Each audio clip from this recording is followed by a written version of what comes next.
It's time for MacBreak Weekly. Andy Ihnatko, Rene, Ritchie are here. Myke Hurley from Relay.fm joins us. We will talk, about the Apple Watch. I might even buy one during the show. The MacBook changes to iOS and OS 10 and a whole lot more. MacBreak Weekly is next.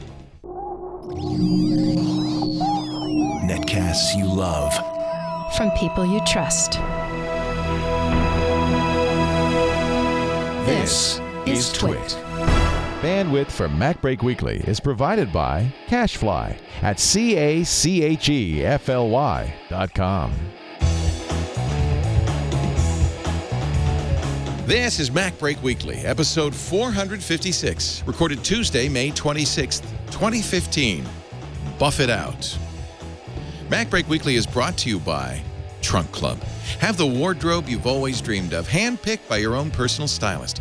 Go to trunkclub.com/twit and join Trunk Club today for free. And by LegalZoom. If you're looking to get a trademark, copyright, or provisional patent application or more, LegalZoom can help you get started the right way. LegalZoom, not a law firm, but can connect you with an independent attorney. Visit LegalZoom.com and use the offer code MBW in the referral box at checkout this month for a special discount. And by Braintree.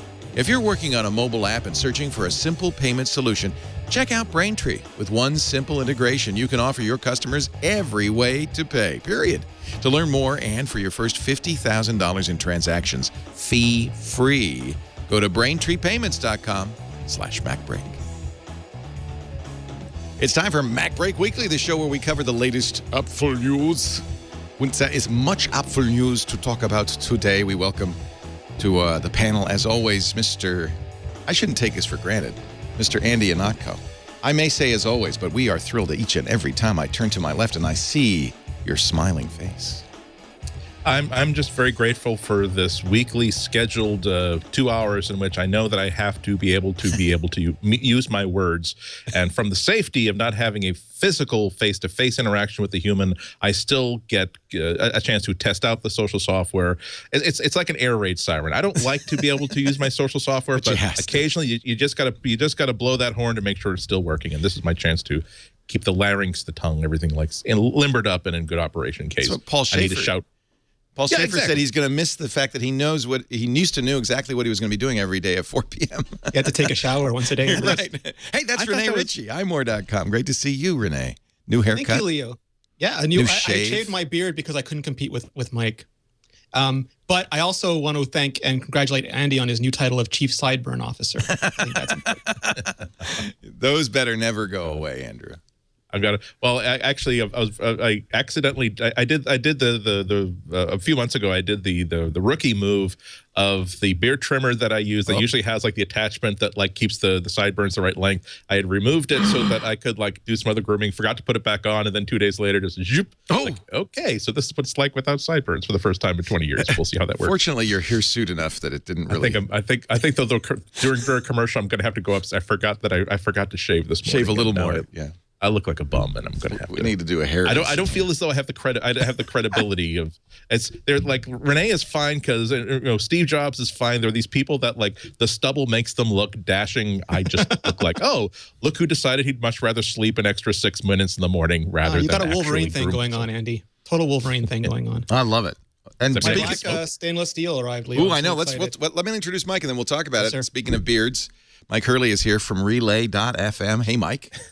It's great to be back. Thank you so much for having me today. Myke with a Y. You Brits don't, you have you call ZZ. You don't have a strange way of saying Y, do you?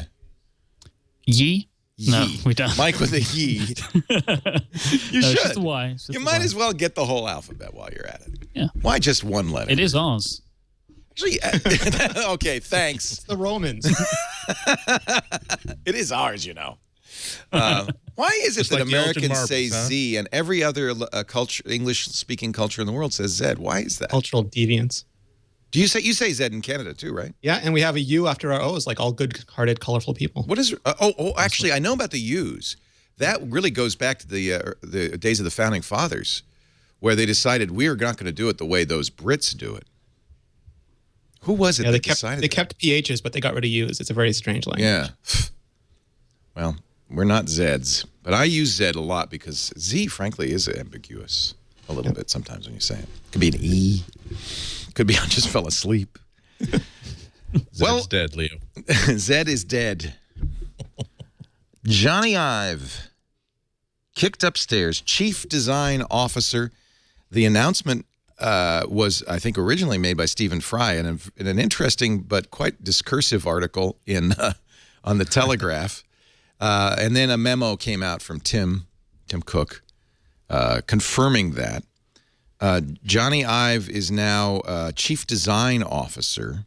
Not sure how that, well, I guess he doesn't do hands-on because... Got rid of his managerial duties. Yeah, that's... Yeah.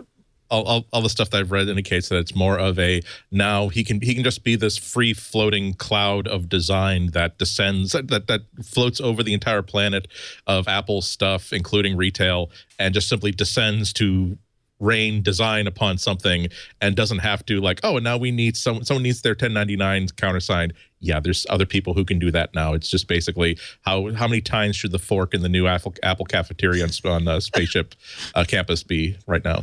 There was like 3 really different reactions. One from the people who were optimistic was, wow, he's finally ascending. He's shedding all those managerial duties he doesn't like, and he can focus entirely on design. The pessimists were like, well, this is his first foot out of the door. He's giving over his responsibilities. He's not going to be at Apple forever. And then the analysts were like, oh, super clever way for Apple to hide his salary because he has no management duties. He's not a policymaker, and there's no disclosure needed under FCC guidelines. Oh, that's an interesting twist on all of that. Yeah. Richard, what was his, do you know what his salary is until July 1st? They haven't reported it since 2009, even though it looks like they should have because he had managerial duties when he was promoted to senior vice president. And there was, I forget what it was one of the people on Forbes was saying that there was probably negotiation going back and forth with the FCC saying, sorry, the FEC. SEC, yeah. Saying that, well, you have him on your corporate front page and that's not matching your disclosure statements. And he does have all these direct reports and that's not matched. And that is a policy-making job. And maybe they decided to move him out before that became an issue. Why hide it? Is it because it's like $40 million? It's competitive. It's competitive information. They said it's like the highest paid trader at a hedge fund. He's not an officer of the company, but he's one of the most valuable assets of that company. You don't need to know what Jony makes to know that Jony is critical to Apple. He's just as poachable now as ever. Yeah, but no one has a fixed number to offer him. But who could poach him, right, Myke? Yeah. Like I don't think it's the name of money. Like the guy probably owns quite a chunk of stock in Apple, so the money is just going to build forever. But you've got to have there has to be a reason that he would want to join your company. And as a designer, what better job is there than his? Disney or Lego? Yeah. I've heard some interesting talk. I don't see Jony Ive. Oh, well, that's the ultimate thing. You talk about quick turnaround prototyping. There's Lego and there's nothing else. These are the thinnest bricks we've ever made. Richard Howarth will become VP of Industrial Design. That means he's hardware design. He's part of the original iPhone team. Alan Dye, this concerns me a little bit more. First of all, I was concerned when they say Jony was in charge of software. That worried me a little bit. Alan Dye is now going to be VP User Interface Design. That's both desktop and mobile devices. That's software. That's and he's the guy who did the fabulous Apple Watch UI. I'm being sarcastic. Yeah, he was brought over from marketing, which is why there was all that hubbub at the time about marketing taking over. But he was doing marketing design at Apple, and he moved over. Greg Christie was the longtime head of design at Apple, and he started phasing himself out. He was more of the Steve Jobs skeuomorphic era and originally pioneered the iPhone interface and all those things. And as Christie and Baz, I'm forgetting his last name, Erling, started winding down, Alan Dye started moving in, and he was working with Jony on this new, flatter, simpler, more Retina-friendly design. Well, I'm not against that. I think that's all good. But do you think that maybe it's just me, do you think the Apple Watch is a paragon of incredible software UI design? It's an experiment. I would say it's a playground right now. Yeah. Well, it shouldn't for $400 minimum. It shouldn't be a playground. But it's interesting to look at some of the history behind these guys. Alan started off in just in fashion design. He was I forget what brand it was for, but he was like a high-end sort of accessories maker. He started at Apple in 2007, and he was working exclusively pretty much on iTunes and the iPod. So if you're getting started on the iPod in 2007, you were definitely being slotted in on the top products to start off. Well, with. he did the box for the iPhone. Yeah, let's be clear. He did the box. I in every single unboxing video I've done, most of them are tongue in cheek. It's a good box. Because I think boxing videos are ridiculous. But every time you look at the packaging that anything that Apple makes comes in, it's like here is the box for Apple Watch, and the corners are completely sharp. You can't. Every time I open up a box, it's like, look how tightly this is fitted, and how long it takes to get gravity to simply drop the thing off of the out of the container. This is just beautiful. Like I'm really not a fan of the Apple takes sure that the other side of the fence is painted just as well as. I'm not a fan of that statement, but there are times when you see, man, they put so much work and effort into just how nicely this box is going to be, given that it's going to be your first introduction to this thing you've just paid a lot of money for. That's pretty cool. Where was the story about how I think it was for the first iPhone boxes that they wanted, it's a black interior and they couldn't make like the joins on the inside. There was always going to be some exposed paper that caused this tiny little seam of not black. And so they had all those seams hand painted because they didn't want that thing to be anything other than black. I'm mad about the watch though, because remember, one of the things Apple's been big on is reducing waste. And now you showed the Sport, but the stainless and gold come with a ridiculous. The stainless comes with a plastic box that is absolutely not recyclable. I mean, it's exactly the opposite. It's beautiful packaging. I'm not saying that, but it is not reducing. It's not disposable. If you're charging that kind of money for a watch, it's crazy stupid. I just threw out my plastic box. What am I going to do with that? Well, I mean, even the Sport model, that's a charger built This is just the outer sarcophagus, and then you go inside here.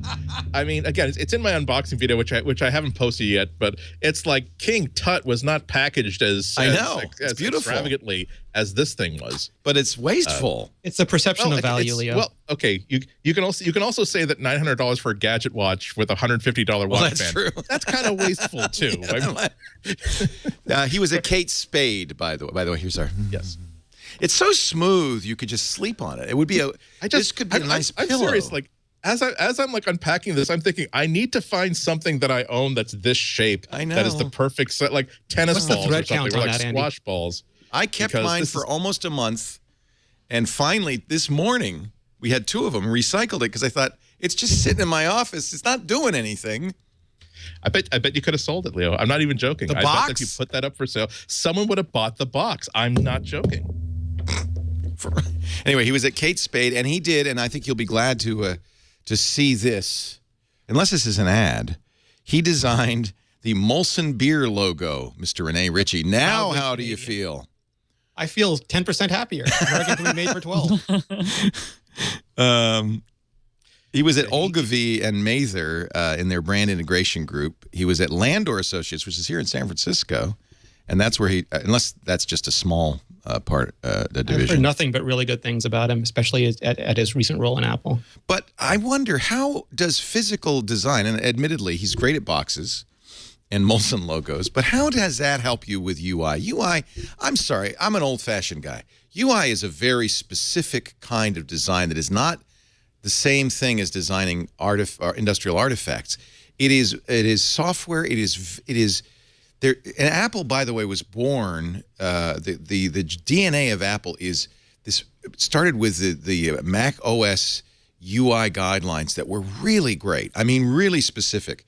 And they've drifted far away from those. If you go back further, though, Leo, it was Steve Jobs' fascination with typography. And I know I started off in print design before I went into digital design. I know Mark Edwards from Bajango was in print design first. There's a lot of people who bring their love of typography and design and layout and white space and all these things and just express it in a digital medium. And I think that's fine. Part of what Jony wanted was that sort of a take on iOS. That's fine, and it's great for static documents. But UI design is not static documents. It is something very special. There would be people who are saying that design is design, that the basic principles mostly designers. Yeah, well, or professionals who work in that job. It's the fact that they're not simply dictating how something is going to look, but they're working hand in hand with engineers that at that level, at that corporate level, have been designed to simply push back at any bad ideas. Given that every designer has a lowercase engineering qualification on their business card, and every engineer has a lowercase design qualification on his or her business card, you're basically looking for someone who thinks the right way, as opposed to someone who has the right tech sort of product development in their portfolio. Once they get to Apple, they're going to have to relearn how corporate structure and how product development works anyway. You may as well get a brain that's already round, that's going to fit in that round hole. Look, and nobody complains about Apple's typefaces or use of white San space. Francisco. In fact, we're going to talk about that in a second. But I have, in the last few years, been very unhappy with Apple's direction with UI. I feel like it's gone the wrong way. By the way, Andy just sent me a link to a original packaging box only eBay listing, $50. I just threw out $100 worth of boxes. Well, you had the stainless steel one, Leo. That's probably $200. Oh! Yeah, and is it too late to recall the recycling bin? There hasn't been any bids on that one, but I'm continuing to do searches, and here's one that there's already 4 bids up to $10. Here's another one with buy the box. It's free money. People are fans of Apple, and it's I should have wrapped them up and given the empty boxes to my kids for Christmas. The one thing you can definitely say, you will unlike the contents, you will definitely be able to use that box in 2 years. So maybe it's the better value. So am I wrong, Mike? Let me ask you: am I wrong? Does Apple's UI design really has it gone downhill? Is it less usable than it was in the early 1984 Mac?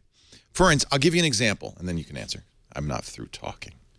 There was a concept, and this, by the way, came from early research, Alan Kay and others at Xerox PARC and SRI, in something they called it monotony, the idea that there should be one and only one way to do everything, because the brain paths learn that way, and everything will be easier, and that operating, and this is to me one of the reasons I preferred OS 10 to Windows, because in Windows is exactly opposite. There should be 53 different ways of doing anything, and many of them would involve abstruse keystrokes.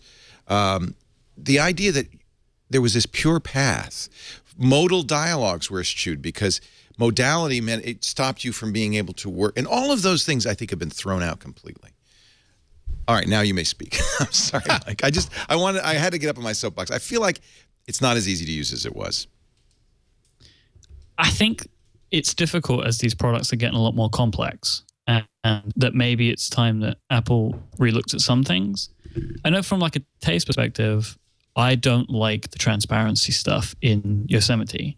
I turn that off. That's just not something that I like. I do like the overall look of iOS 7/iOS 8. I think that is nice to look at, and I find easier to, maybe not necessarily to understand. But you misunderstand me. I'm not debating the look, the typeface choice, the buttons. I'm debating usability. That's where I think they fall down. Affordance. Thank you. That's the word. I think it's just a lot more complex now. Yeah. And I think that is a user experience and user interface problem. And I think that is something that is difficult to fight because we want more from our devices, which means they will get more complex. And I guess part of it is in the decisions that are made. And it might be down to individual users and the way that they like to do things and the types of controls and settings that they want to have. I don't know. It is difficult. It is more difficult, but I think it's going to naturally be more difficult if these things get more powerful. I'll grant you that. I mean, that's why it's so important to have good UI designers, because you have to look at what Microsoft did with the ribbon. I mean, Office became so complicated that people were only using 5% of the features because they didn't even know they existed. And then they did this ribbon thing, which is debatable whether that was good or bad. Now it's hamburgers and basements for everybody. You use the word affordance. Can you define that, Rene? Yeah, so affordance is a user interface term, and it means like the action is hinted by what it is. For example, a doorknob, you look at it, you know to turn it. It's got a high level of affordance. With the original versions of iOS, they also wanted a very high level of affordance. So the slide to unlock, nobody knew really what that was. So they made this big graphical groove and put a big slider on it so that it looked like a real world object. That's how skeuomorphism came about too. They made it look like what it would do in the physical world because that hinted how you should react to it. You should touch this button and slide it along the groove. Now in iOS 7 and subsequently 8, they believe that we're now digitally, there's this whole theory about digitally native and digital immigrants, and you have to move people from newspapers and books to things like tablets and phones. But now they're saying that more people are either have moved over or are just born into this age, and they don't need to be told how to swipe to unlock. It's just one of the natural actions that they'll perform while they're picking up and touching something and playing with it and discovering things. And this is a huge argument inside Apple, inside the design world, about what level of affordance, because you don't want to make it childlike or childish or like, like Game Center maybe used to be, but you don't want to make it too difficult for someone who is a beginner to pick up and use immediately because their brain just understands how it should be used. Andy, it sounded like you had some thoughts there. Only that I think that Apple's in a kind of an unusual situation in which they're not like they're not building their products the way that Google is trying to deploy Android towards multiple platforms. They're not like Microsoft that's finally trying to unify the Windows experience across multiple devices. They really do want to have a consistent language that they can apply to everywhere. Something that really got promoted a lot on social media was they're making the design book for the New York subway system. That when they redesigned the subway system, I think it was in the 60s maybe, that they're going to have all the signage be completely consistent. And they had to make sure that no matter where these instructions are, whether it's on a post, whether it's on a printed material, whether it's on something like that, it has to be consistent so that every time someone sees this language, they don't know what the content is, but they know what it's related to, and they know that that's where they're going to get their information from. I think that Apple's facing the exact same problem where they're not as disposed as other companies are to say, well, this is a watch, so we're going to have to make it more. We're going to do something special for the watch, or we're going to do something special for the iPad, or we're going to do something special for our desktop interface. We really want to have one language that's consistent across so many different experiences that it's hard to optimize for any one sort of device. So there are areas in which I agree with you. I'm on day, I think, 12 or 11 of using the Apple Watch, and there's still some basic user interface elements that I feel as though I don't understand. I think I'm still learning the language of what the user interface wants to tell me and how I should say things back to it. But it's a large-scale problem, and I think that it's not good. I really do think that Apple is going to have to keep their head down and make a whole bunch of mistakes before they can solve it. It's only when they put these things out in front of millions of people and they figure out here's what people are reacting to, here is what people are picking up immediately.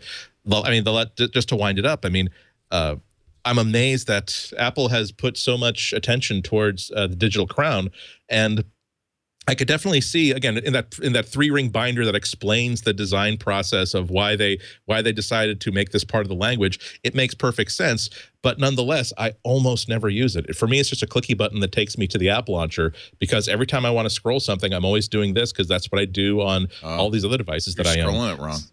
Yeah, so I usually assume that whenever there's a lack of understanding, it's because I'm a dope. It's not always right, but it's usually. Don't you see that your big fat figure is obscuring the screen, and the only real way to scroll is through the crown?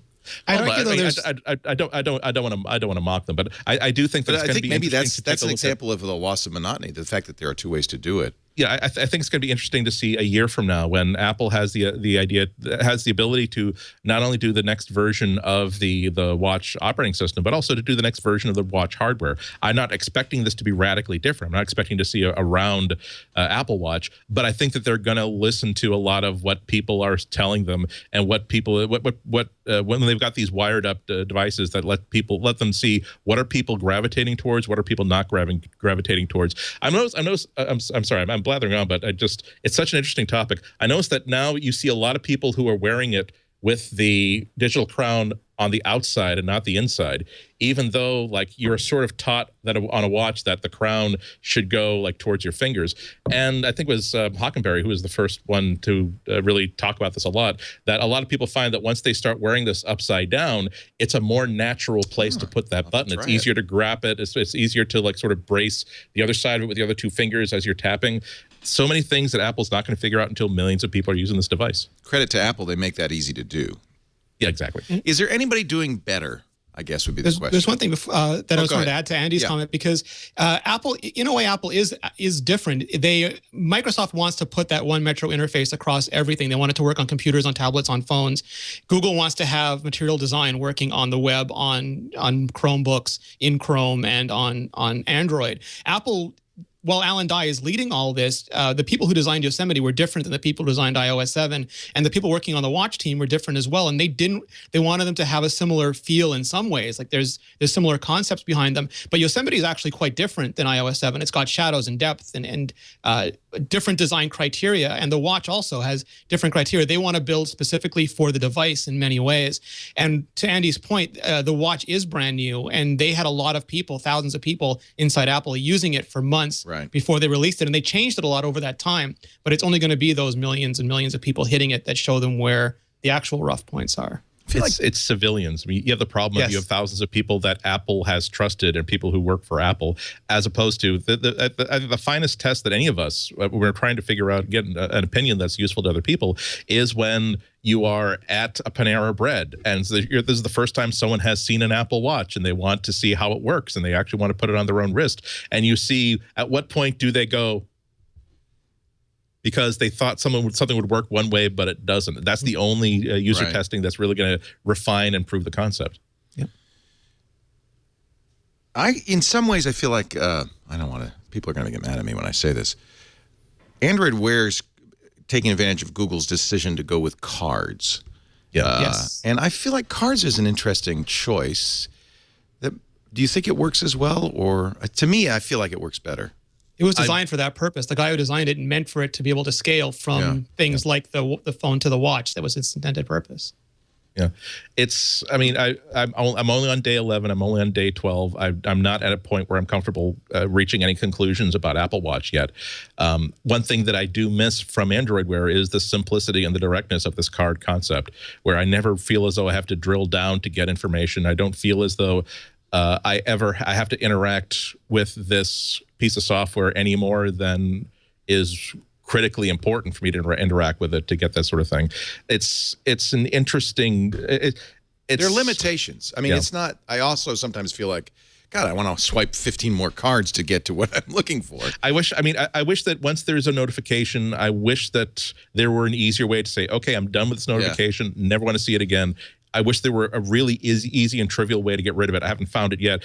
I have this in about a week. I start actually reading the how-to book. I'm reading the reviewer's guide that I have. For the first 2 weeks, I just want to sort of figure it out on my own. There's something as simple as that. I'm a little surprised that I don't know how to get rid of a notification that doesn't involve surfacing a dismiss button and then tapping that button. Yeah. This is new. This is the smallest interface we've ever had to deal with. Yeah. And everybody's trying different things. Microsoft. And they have to satisfy two agendas, people who want it super simple and people who want a high level functionality. But that's the really hard problem that we expect Apple to solve. I can tell you one thing right now. I for 4 seconds, I tried the crown on the left, Andy, and I hate it. So I've moved it back. Okay. It's the same thing to me because I feel you have to brace either way. It's easy to change, thank goodness. It's like this is why I keep saying to myself and to others that you can't really trust any opinion of the Apple Watch that comes before at least 2 to 3 weeks of use, because I do have on my Evernote, I have like a long list of like impressions, pro and con, and it's easy to see in the first 2, 3, 4 days every single thing that drove me up a tree about it is like, okay, let's go into the app and on the phone and see, oh yeah, there is a way to turn that off. Okay, there is a way to turn that off. Okay, there's a way to switch that from one way to another. So I still haven't read any reviews, but I imagine that once I start reading them, I'm going to see a lot of, yeah, you really should have given it another day. Mine took 3 weeks. Mine took 3 weeks, Andy, so hopefully it won't be that bad. Yeah. And I never read the reviewer guide because I feel like that's an advantage that we get that others don't. Well, but then again, I feel as though I need to have a clean consumer experience for my getting acquainted period. At the time where I'm actually writing the review, though, it's very, very handy. I accept that I accept that it's controversial because again, it's information that I'm getting that the consumer isn't. But nonetheless, if there's a feature that I was unaware of that's important enough that the company says, look, here is how we believe that this phone or this device or this computer should work. Here's who we designed it for, and here's what our imperatives were as we designed it. That can clarify things a lot, and so it's this is why I really do.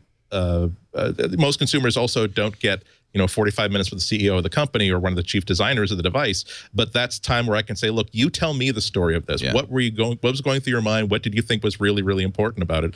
And that's where a lot of things become a lot more clear. You feel as though if you're complaining about Jimmy Fallon is not as good an interviewer as Letterman was, or isn't quite as sharp a wit, you realize that, oh, well, the point is not to have host interactions. It's for prepared comedy. It's for sketches and things that are easy to assimilate. It's like, okay, in that case, I'm not going to say he's bad. I'm just going to simply say it's a different style of comedy. It's all about getting to the clip. Come on, face it. We're going to take a break. Come back with more. Andy Ihnatko's here from the Chicago Sun-Times. One of the things I appreciate about you, Andy, and I love is you really spend time thinking about your job and what best way to do it. And so it's always great. Yeah. I will only say that I'm inspired by Roger Ebert. I'm inspired by David Letterman. I want to be doing this for many more decades. And when the ball game is all over, I want people to see that, okay, here's the body of work he created, and none of it was terribly bad. So unfortunately, that's what you have to do. Yeah. Also here, I'm really glad to have Mr. Rene Ritchie I gave Andy props for showing up for every show. You do the same, and I'm so grateful that you're a regular on this, from imore.com, one of the smartest guys in the business. And I think your second time, right, Myke? Hurley from relay.fm. Yeah, second. We got to do it more than that. It's great to have you as well. Thank you. We are talking Apple. We're going to talk San Francisco font. The new font is here. In just a second. I knew there's a reason why the kids were in the street laughing and cheering. But first, a word from Trunk Club. It's pretty clear, I think, that not all, some guys like to shop. Andy loves shopping for his fisherman's, whatever the hell that jacket was last week. And by the way, I've been trying to find one in my size, and I can't because I want one too. Thank goodness, though, I have a stylist now, because she'd probably say, you might want to think about wearing the safari helmet and the pith jacket or whatever it is. Trunk Club gave me a new way of shopping that is fun, zero work, great advice, premium clothing, and it's free. So what happened? I signed up for Trunk Club, and Robin, my wonderful stylist, and I spent about half an hour on the phone talking about my style, my size. I was blunt. I'm fat. And everything she needed to know to help me pick great clothes. That conversation was not hard work. That was fun. Then she put up a website with like a hot or not thing on clothing that I got to pick what I liked and not. That helped her narrow it down. Then I got my trunk. This is how it comes. By the way, you will never get a trunk you don't expect. This is not like every month I get a new trunk. No. You talk to your stylist. She says, you tell her, I'm ready for another trunk. Thank you, John. Appreciate it. And then the new Trunk Clubs. All right, I'm excited. I'm excited. By the way, you only pay for the clothes you keep. So I didn't pay for the trunk. I didn't pay for her time. I didn't pay for anything in this trunk.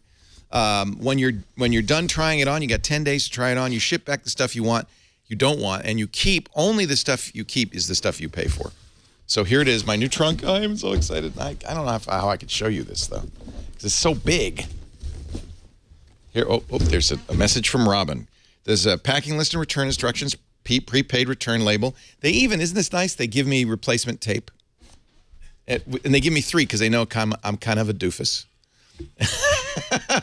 And so here's what we got today.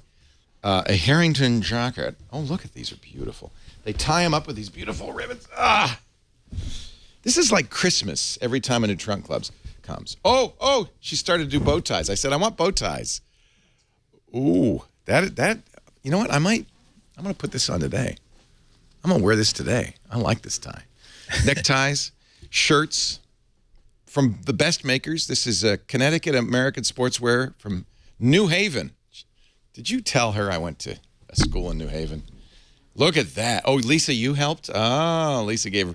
That's the other thing. Your wife can talk to your stylist and say, look at this. This is pretty. I love this. So here's the idea. Now, I'm going to try these all on.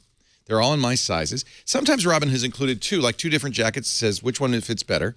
She'll keep track of that information. So from then on, she knows. Oh, I'm loving. Oh, feel that.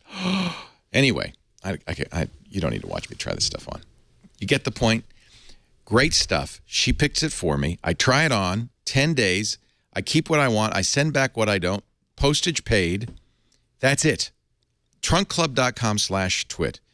You got to look good for your girl or for your job or just for yourself. Only pay for what you keep. There's no ongoing subscription, no hidden charges, just great clothes handpicked for you. Trunkclub.com/twit. And I'm keeping this bow tie. I'm putting this bow tie on now. Now. We thank them for their support of MacBreak Weekly. Oh, this is so pretty. Look at that. That is sharp. And look at even the lining is, woo! This is the dawning of the age of Aquarius. These are pretty. 100% silk. Look at that. What do you think, Lisa? Can I put that on? Oh, it's reversible. Oh, my God. It's both. I actually picked that one out. Which do you think, Paisley or Dots today? I like the Paisley. All right. It matches your... Paisley's going on. Back we go to San Francisco, ladies and gentlemen, and the new typeface for the Apple Watch. Is this going to be the typeface for more than the watch? Is this OS 10 now? It's supposed to be everything. I mean, they worked on Apple. There was rumors of them working on Apple Sans for a long time. I don't know what relationship, if any, this has. This might be a derivative or something based on Apple Sans, or it could be something they like better than Apple Sans. But it's something they've been moving towards for a while, sort of having that distinctive Apple-owned look to their software. Right. What do you think? Here's this is Ben Lovejoy in a 9 to 5 Mac. Let me describe some of the features of this new font. The moderate aperture double-story form with flat-topped bowl on the A. The flat middle apex diagonals meet a little above the baseline in the capital M. The large X height makes it legible even in small sizes. Type designers are a different breed, aren't they? Mm-hmm. Thank goodness. Minimal contrast, straight stress angle, stroke is thinner in intersections. Oh, that's kind of cool. See, you'd never notice that. Look at the H. They have legibility problems to solve, Leo. Yeah. Yeah, because it's tiny. Yeah. Large I. I don't know. Oh. This is, for instance, look at the E, the lowercase e. This is how you solve that issue of small type by making a large gap between the bottom stroke of the E and the top edge there. Makes it more apparently an E. Single story G. Oh, you would want a double story G. Interesting. Fit in all. I think it's actually quite lovely. The designer Wenting Zhang. All right. It's so hard for me to every time I see I will not make fun of these articles that talk about a font in such close detail because I recognize that these people have an understanding of something that I do not have.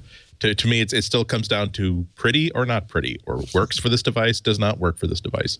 And so everybody is an expert on something, and usually there is a very, very fine point on every pencil you can pick up. It's just interesting that Android had Roboto, and Microsoft, I forget how you pronounce it, Segao or Segoi or something like that. And yet the company that prided itself on bringing typography to the digital age didn't have their own typeface. Now they do. Well, they did have it in San Francisco, as you well remember from the first Macintosh. They didn't have a modern typeface. Wow, that is a good-looking tie. I'm liking that. They were using Apple, what's it called? And then Apple Myriad, and then Helvetica Neue. What's the original San Francisco font? So different. What did it? I forgot what it looked like. It was a display. It was crazy. Yeah. Eclectic. Eclectic. So this is a great site, typedetail.com. Is this Apple's site or no? It's just a site where it shows off types. And then you can see all the different ways it looks. I'm not crazy about the choice of microphages as the word. Aren't those macrophages? Aren't those like disease vectors? But it gives you a lot of letters to look at. Yes. I like San Francisco. I wouldn't mind seeing it, especially on the iPhone. I think it's quite crisp looking. Yeah, I like it. I like the small caps as well. It's pretty. It's nice to look at. I think, and as well, like just, I mean, we're not going to see an iOS 7 like UI design overhaul in a long time, but doing something like just changing the font will make it feel very, very different, which will keep it feeling nice and new. I have mentioned it in the Apple Watch app because I believe that uses San Francisco already. There's all kinds of fonts in that app. Oh, are there? Is it? That's another thing we want to stamp out, right? Is all of the well, like you said, Leo, consistency is a user-facing feature. User-facing feature. Yeah. I have mentioned before, and I'll mention it again. This is a book that came out in 2002. If you're at all interested in typefaces, Eric Speakerman wrote a great book in 2002 called, which I've read and I actually keep around, Stop Stealing Sheep and Find Out How Type Works. And it really is a great book to read if you're at all interested in this subject. Well, the Helvetica documentary is a great one. That's a great one too. Seen that. Isn't it Helvetica that Apple's abandoning? Or isn't it Helvetica New that they were using? It's time. Helvetica is a great font, but you can, it's a little plain, a little vanilla. Also, it's a little bit squat for the devices that are going to be using it. Yes. It's something that didn't occur to me until I was reading one of these articles about the new San Francisco font, is that it echoes the shape of the Apple Watch in a very, very subtle way. And so this is why type design is a form of alchemy, because to you it's either a clear font or it's not a clear font. You either think it's pretty or you don't think it's particularly pretty. But then you talk to the person who designed it and you realize that they put as much thought into the development of this as anybody did into any large commercial word processor. About here's my theory about design. Here is the function that this letter form is designed to create. Here are the influences from forms that go back 100 to 200 years. And you're like, oh my God, I had no idea. I was just typing. I was just blown away that there's a curly thing on the T, and here it is. There's a whole long story about it. Yeah, it's kind of cool. And when you think about it, like a company like Apple, who cares so incredibly about design and sweats every detail, the fact that they don't control the typeface of their like UI is kind of, it seems kind of in hindsight now it seems a bit crazy. Like you'd think that they would definitely have their own fonts and typefaces for their UI. I think I can understand why they wouldn't, only because it would be a project to Apple, particularly. This would be a project on the same scale as we don't have a word processor, let's have a word processor. So if they can choose, if they have people there who can say, here are 9 faces that we think highly of, any one of which would be a really great selection. All the while thinking, when can we actually get our hands on the idea of developing our own font? I think one of the things about Microsoft and Google is that it really does become part of the trade dress. So when you have your own unique typeface that is not going to be available in any other form, it's a powerful way to link all of the devices and all the experiences that you're presenting to a consumer. So you're absolutely right. It seems like it's long overdue, but I would never myself think about. I can't imagine how long this has been in the works and how much money in time and actual money it costs to put this together. First Swift in San Francisco. It's a big banner, couple of years. Yeah, yeah, really. Maybe only be able to program Swift in San Francisco. That's the next next shoe drops. Let's talk about, speaking of next shoes, the next versions of both OS 10 and iOS. I presume that we're going to find out more next month at WWDC about both. But of course, Mark Gurman would never wait for an official announcement. He has an article at 9 to 5 Mac, iOS 9 and OS 10 10.11, which is not a major point upgrade. It's still Yosemite, to bring quality, focus, smaller apps, rootless security, legacy iPhone, iPad support. What do you think? He is so good. He called me and told me what my Christmas presents are going to be this year. Well, that's them, isn't it? Isn't this them? So what do you? Let's start with iOS 9, codename Monarch.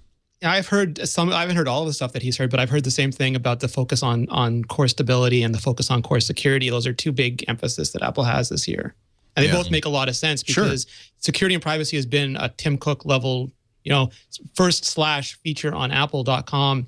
And in all the pitches they've been making, and they've got an incredibly good team working on security. So making that front and center just makes a ton of sense, especially when you consider things like jailbreak and things like lock screen exploits and how they've made the system much stronger, especially in iOS 7 and iOS 8 were both huge steps forward. So carrying that forward makes a lot of sense. And they got their big projects out of the way. I know people are pained by what happened with Yosemite and iOS 8 and things like Discovery D and a lot of things, but all of that had to come together and had to work because if you look at the Apple Watch, all those technologies, while not developed for the Apple Watch, were serendipitous for how it turned out to do everything from apps to extensions. And it's a big, painful transition. But now that that's over, they have the time to go and sort of button everything down and polish it and make it rock solid for the next couple phases of those launches. Yeah. Have they fixed Discovery D? It is always being fixed. So every version of Yosemite has had fixes for Discovery D. I mean, they did a lot. They rewrote Discovery D. They rewrote Launch D, which is another one of the major D. When you look at Yosemite, the design is what sticks out, but the amount of actual important code that changed is pretty phenomenal. Discovery D, we mentioned this, I think, a couple of weeks ago. Craig Hockenberry reported it at furbo.org. In no uncertain terms, a little bit explicitly, but I was with him. And by the way, my Apple TVs are unconnected at home because I don't know if it's Discovery D, but I suddenly lost my network over the weekend. Bracket 2, Bracket 3, Bracket 4, that's all Discovery D. Rich Siegel, I think, had Bracket 99 on his at one point. So I unplugged the Apple TVs. I unplugged all the routers because I have a 3-airport system for extenders. And then I've left the Apple TVs off. Rebooted the routers, the network rebuilt itself, WDS worked, and everything's fine. But I'm it must be right because I have an older OS 10 version somewhere that it's reinfecting it. I don't know, but I've left the Apple TVs unplugged. Almost like a cache poisoning. Yeah. I am hearing that. I agree with what Rene is saying. I agree with that overall tone that stability is going to be a big goal or one of the key mark features of OS 9. I have been hearing that although no company is ever unmoved by reports of how unstable a software release is or a bad time that users are having, Apple has particularly heard all of these complaints, and it is a source of pain that they wish to for themselves that they wish to solve. So I do believe that if there's anything for the next release that is not off the table, it is in making sure that the people who review this are saying this is the most stable and secure and problem-free version of iOS we've had in 2 years. And there was we did a great episode of Debug where we had Nitin Ganatra and Don Melton, who were both directors at Apple on the software side, talking about how you see bug fixes and their priority 1, P1 bugs and P2 bugs. And a lot of time, as a matter of pride, the engineers want to fix those P2 bugs because, their families use it. They use this stuff and they simply don't have time. It's got to be embarrassing. Well, it's embarrassing, but it's also painful for them and they want to spend their time on it, but they've got a priority 1 bug that's crashing some important system.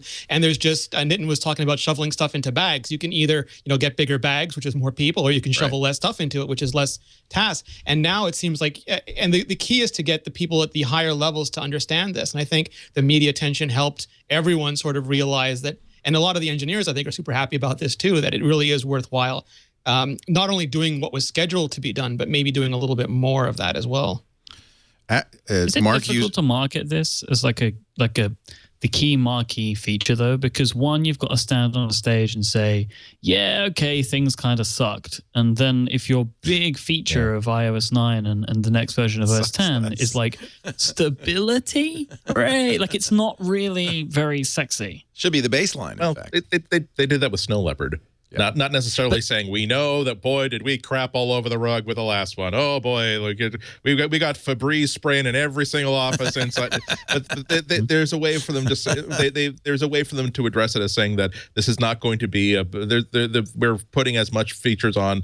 I think the phrase that kept coming back to me during my briefings and stuff was that there's always things that are left in the drawer with every OS release, and today with this release we decided to simply try to empty out that drawer as much as possible. Yeah, there was a great story about market. Go on, Rene. No, please. I think it's easier. It's easier with OS 10 for that message, though. I think iOS is a more widely consumer oriented like thing. It is something that people expect every year. They look forward to the next OS release for the updates and for the new features. And I think with OS 10 you can get away with it a little bit easier. But I think with iOS, if this is going to be the biggest feature of iOS, whilst I would welcome it, I think it's going to be interesting to see how it's reported widely. There was a great story about Snow Leopard, because a lot of people say we need a Snow Leopard moment, but Snow Leopard was in a way a huge lie. They had things they wanted to do like Exchange and Grand Central Dispatch and OpenCL, which were major engineering undertakings. And there was concern from Steve Jobs and the marketing department that you can't market this. Like, you guys want to build it, but we can't sell this. And then Phil Schiller and one of the guys in marketing said, wait a minute, what if we just say no new user features? Which wasn't true. There were a bunch of new user-facing features, but it's hard to sell a few of them. It's easy to make a story about no features. We're really digging deep. And I think that's the kind of marketing acumen you bring to this. You make your line in the sand and you say, then we've heard you and we're really going to focus on this. And I've heard they've actually moved. There's stuff that they haven't had a chance to do in iOS 7 that got pushed to 8 and was supposed to be pushed to 9. And maybe that'll now get pushed to 10 to make more time to solidify things. And I think that's the sort of message that you sell, that, yeah, there'll be a couple really cool things like bringing Force Touch to the new iPhone, major feature. Some of the cool stuff they're going to do is going to be really customer facing. But then underneath that, instead of 10 tent poles, you make one of those, increased stability, and you have like a nice moment about that. And I think that's how you sell it. You make it as one of the 4 to 8 icons that winds up lined up at the last card when they give the presentation about what they've added to iOS 9. One of those icons is just simply the ongoing slow grinding of hard boards that is software development, particularly at this level. Although Apple, just quickly, that Apple is, it's interesting that the position that they were in, particularly with the iPhone, because Microsoft looks like they're starting to find the keys. They've lost the keys to the car for the past 3 or 4 or 5 years in terms of mobile, but it looks like they've at least found the keys. They're not in the car yet, but they found the keys. Android is now at the level where you could really have a very, very serious discussion about which user interface is better designed, and that's something you would never have considered talking about 2 years ago with Android. And it's so much harder now to find areas of differentiation between an iPhone 6 and not even something like the Galaxy S6, but even talking about, here is a phone that costs $300 and you own it, it's contract free, and put them side by side and tell me what is in the iPhone, what the iPhone can do that this one cannot. And it's not going to be a relevant feature list for a lot of people.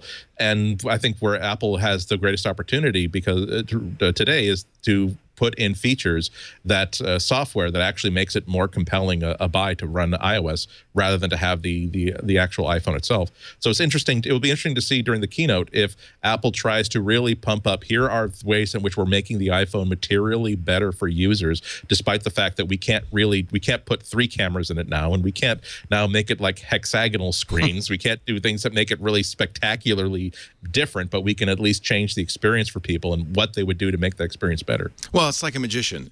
So there is hand waving. Look over here, and the hand waving includes, according to Gurman, the new split screen iPad app views. They're finally going to get a HomeKit app, right? Yeah. Mass transit direction. There's plenty of. Look over there.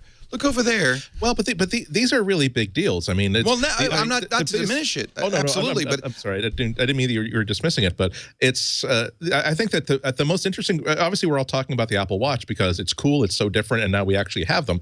But I think the most interesting conversation for the next year is going to be whatever is Apple going to do with the iPad, because they clearly are not. The sales figures are saying that people are responding to larger screen phones more strongly than they're even responding to smaller size tablets. But does that mean that Apple puts iPad on, let's say, an iPod track, where they will continue to have it in the product line, but it will definitely be a second-tier product? Or do they find a way to reinvent it and represent it, not as the device it's been for the past 5 years, which is, you tell us what it does. We'll agree with you because it does everything and it does all those things very well. And if they can start to present it as, here is a 12-inch version of it that runs multiple apps, why would you even consider buying a $500 or $600 Windows notebook if you're a Windows user when you can have something that is much more mobile than this? It's much more stable than a $600 Windows notebook, and it's a lot more delightful to use. It's going to be interesting to see how they solve that problem of declining iPad sales. I, for one, am very much looking forward to an iPad Pro, 12.9 inch with pressure sensitivity. Mm-hmm. I'll buy that. I've actually been thinking about that a lot. I mean, I did buy an iPad Mini because my personal iPad was a third generation, like the first Retina one, which was not a great iPad and was really starting to feel long in the tooth. And one of the reasons why I decided to replace it with an iPad Mini instead of an Air 2 was in anticipation of there being a Pro later this year or next year that I would be more interested in having as a workhorse, take it with you when you travel computer. But now I've been it's interesting to see what what Intel's new processors are doing on both sides of the fence. That now, if Apple decides, how much are they going to charge for an iPad Pro? Would they replace the iPad Air with it, or say that the minimum buy-in is going to be around MacBook territory? It's going to be about minimum buy-in is going to be $850, $900 for this. And then when every time I approach this, whether as a reviewer or as a consumer, I think, okay, I've got $900 in my hands to solve the problem of I need a powerful computer that's ultra portable. What can I spend this on that might not necessarily be an iPad Pro? And then you look at some tablets from Dell and Lenovo that can do a lot of what it doesn't. Of course, it doesn't run iOS, so it doesn't run tablet mode as well as iOS will. But here is an ultra portable machine that's much more portable than my 13-inch MacBook Pro, but it weighs about only a little bit more than maybe an iPad Pro. It will cost a little bit less, and I will not have any problems running desktop apps with it. And I get a free keyboard with it and a touch screen and all that sort of cool stuff. It's going to be interesting to see how everybody navigates that question. Is the MacBook in that equation at all, the new MacBook? No, it's now you're talking about a $1,300 computer. Yeah, price. I actually think it's a very good machine. I know I promised last week that my review would be on the Sun-Times. It's actually just been filed, so it won't be up for another day or two yet. But for $1,300, it becomes it's at that interesting balance point between it is a machine that's optimized to be the Mac that you use when you travel, but it's priced as the one that you have to do all your work on because not a whole lot of people have $1,300 to spend on a second Mac. A shame. Yeah. So that's why it's gotten me thinking about, again, these $600, $700, $800, $900 Lenovo transformers that the Lenovo has a model that is a little bit lighter, even a little bit thinner than the 12-inch MacBook. But it has a better keyboard. It has more ports to it. It's easier to travel with. The battery life kind of stinks compared to the new MacBook, but that's not something that some people are going to like to have as an option. What model is that? Do you know? I don't have it in front of me, but I can find it. I know people when the MacBook came out, people said, "Well, Lenovo already did this." I think it's the Lenovo V. I'm thinking V. I'll have to look and see if could be wrong. Yeah. It's a V something. The problem is you have to use Windows. I've got review hardware coming, but who wants to use Windows? I'm boycotting Lenovo still. They have it like a year in the penalty box. Well, they have about a year in the penalty box for me. And is it okay if I suck my thumb and fondle the box? It's your security box, Leo. Hey, Rene, let me see your black watch. Oh, yeah. I love this, Leo. Do you? It's space black, so it's diamond-like coated. And I can't describe it other than because it's metal, but it doesn't. I want it. It feels like some Kryptonian or Batmobile-like substance. It's just, and it's so. Is that black stainless? Black. Yeah. That does look really good. And the bracelet is so, it pops right open. You take it right off. The way that you pull the way you pull the little bands apart is pretty awesome because you really do just push the thing in and pull it, and it. Don't break it on the air, Rene. Yeah, it comes right open, and then you can take out the. I took out prettier. 2 links on each side. Can you have more than one Apple Watch, or is that considered? You can, but it's not set up for that. So you actually have to unpair and repair it because the backup is on your phone. Though it's much easier to have two Apple Watches than to have an Apple Watch with two iPhones. They really have to understand that watch people never have just one watch. I mean, if you're into watches, you always have.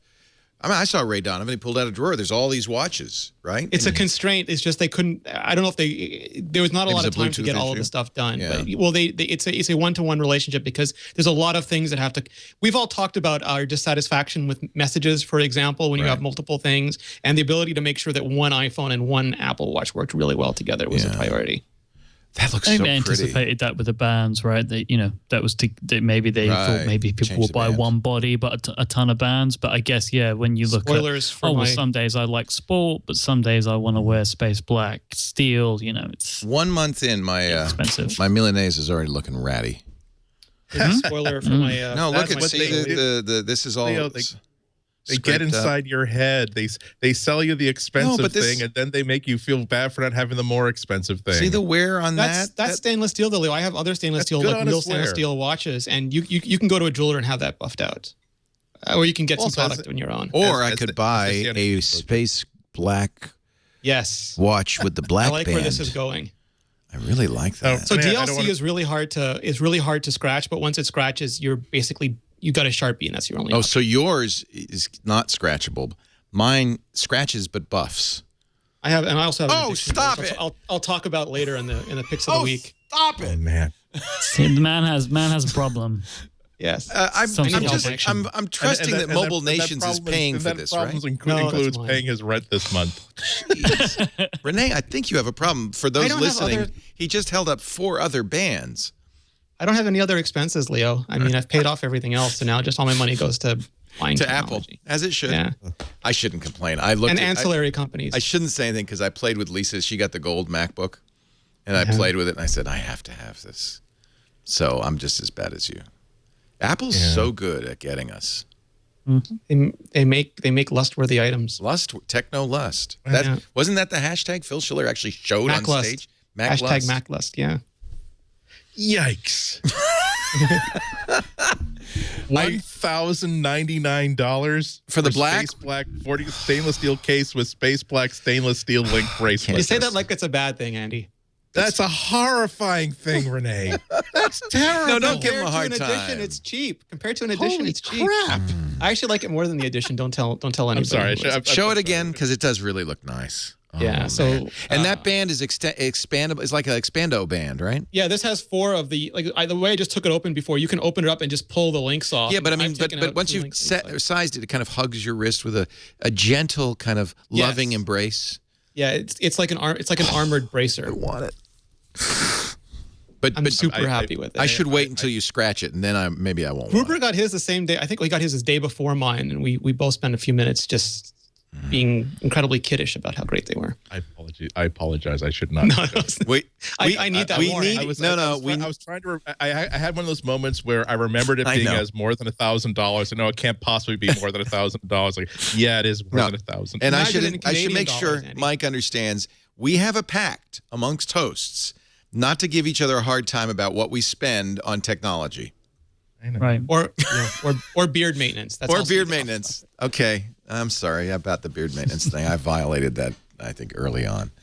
I support your decisions, Rene. I want you to know that. That's right. I support you. That's right, Myke. That's the way to do it. Myke and I are companions in iPhone 6 Plus acknowledgement as well. We have a lot of things in common. No, see, I'm still with the 6. I feel like the Plus doesn't do anything. Has that changed, by the way? Because when it first came out, it didn't do anything but make everything bigger. The battery slowly. Battery. But I don't have battery problems with this. I'm telling you, I've been an exclusive iOS user for a full week now. You have to be, right? Meaning that my Android phone is not even charged. I'm not even carrying it. I'm exclusively iOS for the first time in 2 years. And the one thing that is like the most delightful thing ever is I've got the iPhone 6 Plus, and I didn't have the right power adapter for my car, and so for 2 days I was driving for 3 hours. GPS active, streaming audio, and coming back after 3 hours of driving, all on battery. Still got 86% battery left. And I would not have made that. Oh, God. And the Android battery life stinks to high heaven. It's the most humiliating thing ever. I know. If Apple decided to spend 15 minutes talking about the battery life of everything they do, game over. Game over. I don't know if you guys have found this, but I'm using the Apple Watch. And the Apple Watch, I routinely have 40 to 50% left at night now. But I also have way more battery life on my iPhone because all of the little tasks that would otherwise light up the screen. Yeah. And an iPhone is an LCD screen. It's either on or off. There's no battery savings to lighting up a few pixels. The minute that lock screen goes lit, there's power being consumed. And because I use it less, I now have so much battery life left on my iPhone, I don't often charge it overnight anymore. Yeah. It's a winning combination. It's true, Andy. I had the exact same. But even with the 6, I have yet to use it up before the day is done. Yeah, I'm sorry. It's not just about the size of the battery. It's like remembering exactly how good and how holistic Apple's approach towards power management is. It's not that, hey, well, we want more battery life, so we'll put in a bigger battery. And it's not even they'll slap down certain apps. It's that they designed this thing from the first time they connect one copper molecule to another copper molecule in the design of this. They're thinking about power management between those two copper atoms. It's millimeters and milliamps, and the just-in-time multitasking, I think, is going to be the future because they've done all this coalescing and update stuff. So it knows you usually check Twitter at 6 o'clock, so it doesn't need to check Twitter at any time before you wake up. It'll just wait and do it a few minutes beforehand. And I think as technology gets smarter, more and more things will just act that way. It'll be the way things are done. Rene, you've written 22,000 words more about Apple Watch than I have at this point. Is the watch supposed to do similar things like that? Because one of the things that still frustrates me is that I'll think, okay, you know what? I think I'll see if there are any. I'll find out what the score of the Red Sox game is. I'll use a glimpse at MLB at bat, and then I'll flick up to get to the MLB at bat, and then updating. And in the time that I'm updating, it's like, or I could take the phone out of my pocket and unlock it and launch. Oh yes, you know what? I got it on the phone faster than I got it on the watch. Does the watch learn what apps you tend to use and try to preload information, or is it all when you ask for the information? That's when you get the information. Just magic. Andy. Yeah, I don't believe it's as sophisticated as that yet. What it does do is if you use something frequently, it keeps it alive in cache and updates it more frequently. And if you don't, it winds that app down and then it has to go through that cycle again. I think that with the Apple Watch this generation, and I think actually Apple went overboard given how much battery life I'm getting. Everything is a slave to battery and everything powers down. That's why you have to reboot when there's power reserve because it literally shuts off daemons and those things have to be restarted. Yeah. So it is a complete slave to battery life and every little inconvenience that. So we've talked about this before. The currency of mobile is battery life. Every feature you pay for with battery life, and they've been incredibly conservative. And again, I think maybe a little too much given how well it's working. Well, I have to give them credit because I'm with you, Andy. That's the first thing I noticed when and like you, I have to use an iPhone if I'm going to use the Apple Watch. And boy, you sure do notice that. On the other hand, I struggle a little bit with the iPhone UI and stuff. But you know what? Maybe that's worth it to have good battery life and a watch. And that was that isn't as good looking as Rene's is. Well, that was part of the discussion we had earlier when we talked about, people were worried about the iPhone battery life and there were reports that it was good and reports that it was no good. But that's just concern and stress until it actually ships and you can see what it is. And if you're interested in that kind of thing, maybe you want to watch that drama. But if you're a normal customer, not worrying about that stuff and just waiting to see how it works for you, I think is way more valuable. Just let me plug in my laptop here. Informational purposes alone, Rene. Not that I would ever consider buying one, but which exactly on here? Is it this 42 millimeters space black stainless steel case with? It's that one. Yes, and I got the 42 millimeter. Not that I would ever consider adding that to my cart or anything. That and the pink bracelet where it took a long time to ship. I'm guessing DLC. The you pink bought sport that band. My mom got the pink sport one, and hers originally said June, and then it arrived the same time as me. And it looks like these were except for the editions. The editions shipped afterwards, but these were the two longest shipping. You guys get an Apple Care? I've been getting it. I don't normally do the extended warranty thing, but I have been buying do because I drop stuff, Leo, and I've gotten almost every iPhone replaced at least once. So really, Andy, you shouldn't think $10.99, more like $1,168. And for me, the Canadian exchange. So in America, yeah. I will say that it's what I'm starting to sketch out. I'll be writing about this in a couple of weeks. I did not click add to cart. That was a mistake. Will you believe I'm trying to get the buttons not to click? Holy crap! Don't click, man! Who's doing that? I guess the simplest thing to do is just wait for the order to ship and then return it. Damn it! Yeah, that's what I'm telling you about user interface design. They got to catch these bugs on the web end. I did not click check out. It just by itself. What am I going to do with this gorgeous watch that will make me look like some sort of international playboy? Hey, and let's not forget, some photos. You get 2 boxes now. Yes. I can replace the boxes I inadvertently recycled this morning. I'm sorry, Rene, you said there's more pictures? I put some photos in the Google Doc for you. You could play Apple Watch Jenga. Only $1,000 per brick. It's terrible. I think John Siracusa was talking about the hotel prices for WWDC, and he was saying every night was an Apple Watch. Yikes. Yeah.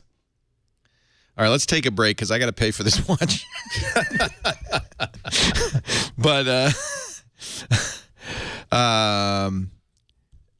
We will continue. I want to talk more about new OS 10, 10, 11, whatever. It's getting hard now. Gala. Yosemite 1011. How about that?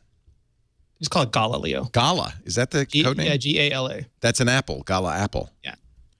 They're going to run out of those, too. Actually, no, because you know what? The Apple industry continues to patent new Apple breeds every day, practically. OS 10 Granny Smith. Is there a Granny Smith? Not yet. I'm sorry. I'm a little distracted because somehow this machine seems to have entered my password onto the Apple site and checked out. I don't. You've been hacked, Leo. You should let the transaction complete so the FBI will have more information based on which to track and prosecute. How could that happen? That seems impossible. Our show today brought to you by LegalZoom.com. Not a law firm. I want to be clear about this, but they're great because they give you the ability to do a lot of the legal work you need to do for your family, for your business, at a much lower price. Although they can connect you with an independent attorney, should you need one. I'll explain how that works. Look, this is a magic time for people starting their own businesses. There has never been a better time in the history of the world. If you're doing it, if you're an innovator, you want to launch your dream, you got to remember LegalZoom.com. That was the advice Kevin Rose gave me. Did you see him on Silicon Valley, by the way? We'll talk about that in a second. Man, he said you should form an LLC when you start Twit. This was 10 years ago. I did. LegalZoom.com helped for a really reasonable price. Register your trademark. Did that, too, to protect your products and services. I don't have any patents, but maybe you have something that you've invented. Patent it, too. LegalZoom has helped over the last 10 years more than 1 million people, just like you, just like me, turn their ideas into reality. For a limited time, special savings this month on any trademark, copyright, or provisional patent application. Wow, there's just a week left on that. Go to LegalZoom.com today to get started. They can help even if you have a great idea, but you're not sure to where to begin. But they're not a law firm, so let me explain what they've done is they've created this LegalZoom legal plan. They've lined up a network of independent attorneys in almost every state. They've pre-negotiated flat rate pricing. You can read the reviews of the attorneys, unedited reviews from LegalZoom users, their profile. Pick the one that's right for you. You know exactly ahead of time how much it's going to cost, and it's not much. And get the advice you need. I just think this is so great. LegalZoom is really empowering people to live out their dream. LegalZoom.com. Now, all I ask is when you check out, you use the offer code MBW, and that'll get you your special discount, too. So there's a little reward for you, too. That way they know where you heard it. LegalZoom.com, and don't forget the promo code is MBW. I fortunately can't remember my Apple password, so... I bet Lisa changed it. I thought I was entering it correctly. I may have dodged a bullet there. Okay, so we got Yosemite 1011. This, I presume, again, is going to be all stuff they'll talk about in a couple of weeks at WWDC, right? Yep. Tell us what we know about that, or what you know about that, or what Mark Furman knows about that. I've heard very little about it. Mark has posted some stuff about it, but I think it's still far less than iOS 9. So either there's less to talk about, or there's more in terms of the structural stuff than we would have anticipated. Right. I'm sure a lot of the stuff will be the same because they're doing a lot of things that are on both sides of the OSs now. Yeah, like iMessage stuff and map stuff, that kind Security. of stuff. You can just goes across both. Yeah, Mark mentioned that. I forget what he called it, rootless, where it's going to be a new system, and I don't know if that's iOS only, but where even if you're an administrator, you don't have root access, which would protect you against another slew of security threats. That's interesting. Is there any way to get root? I'm sure there's a way you can escalate to root, probably in the terminal or for apps that really need it, especially non-App Store apps. But I think in general, I think a lot of stuff is meant to protect most of the people most of the time. And advanced users will still, especially on the Mac, they'll have a lot of things that they can do outside of that protection. Right. But for people who don't need it or never think about it, just not running in root or not running with full administrator privileges is a huge win. We got a guy, it just happens, I won't name your name and I won't show a picture of you, who works in iOS forensics. What do you think? I guess this is only desktop, but rootless seems to me to be, I don't see how you could do that. Ultimately, something has to have super user permissions on an operating system. So it just makes it harder to escalate? They've got some super smart, the people who created sandboxing, the people who are doing core security now at Apple are super, super smart. And I'm guessing that I don't know anything about the engineering, but I'm guessing there's a way to give you a certain select amount of privileges without giving you full access, whether that's a virtualized environment or whether it's a pseudo environment or something. And who knows if it'll be ready, because all this stuff is just, is always work in progress until it ships. But the idea, I think, is super interesting. Got a tweet from Scott Gilliland, Flyer Scott on Twitter. He says, Leo, Laporte, Rene, Ritchie, Andy, Ihnatko, Myke, we all support you in your purchase of the Space Black stainless steel watch. People are here for you. Hashtag not a problem. Thank you for your support. I think that's the wrong We're glad you could be with us. You're all enablers. You just want to see the drunk guy drink some more and then act crazy. That's exactly all you. The money doesn't go to Apple; will go to Lenovo. We're just trying to direct him at this point, Andy. It's true. The Lenovo, oof, yeesh. Not even necessarily Lenovo. I was chatting a couple of days ago, and I'm saying about, of course, the conversation has to be about the Apple Watch, and I'm saying, or I could have like the Sport Edition with a black band, and like take someone out, including airfare, to the highest rated restaurant in Los Angeles for an 18-course chef's tasting menu, and still have the watch. It's like, okay, I don't know. Real-time follow-up, Leo. 9 to 5 Mac just posted an article about some people who are flipping their boxes for more money than Android Wear watches. You see, this costs more than an Android Wear watch. This is about a journalistic point of view. It's like, rather than, on other sites would be, isn't it great that for the amount of crazy money that people want to spend on a box, you can actually have a fully functioning, working Android Wear watch. This seller that they mention is asking $59.99 for their plastic and fabric Apple Watch box. Holy cow. Just the headline makes this worse. The thing that's depressing to me is I literally recycled those boxes. I kept them for a month. But here we are. It's exactly 1 month since I got my Apple Watch, and I thought, it's time. Your black stainless steel will come with a whole new box. Oh, that's right. There you go. Let me press buy now. You're practically getting the watch for free. Just make sure you rehearse that in a mirror 2 or 3 times before you talk. You say that to the accountant. Yeah, the Twitch might give me away. I was speaking about boxes. I got a box of premium, like these Thailand. They have these like pineapple cookies or whatever, and so the box that they came in was also maybe even better than the Apple Watch, because look, it's how hard it is to get that one. Ooh, that is better. So there is packaging. If you want to like sell a box of cookies for more than $2.99, you do have to upgrade the the boxing, I suppose. Andy just sent us a link. Fire breaks out at Apple facility in Arizona. It is out now. It was confined to the solar panels on the roof. Is this the Sapphire plant?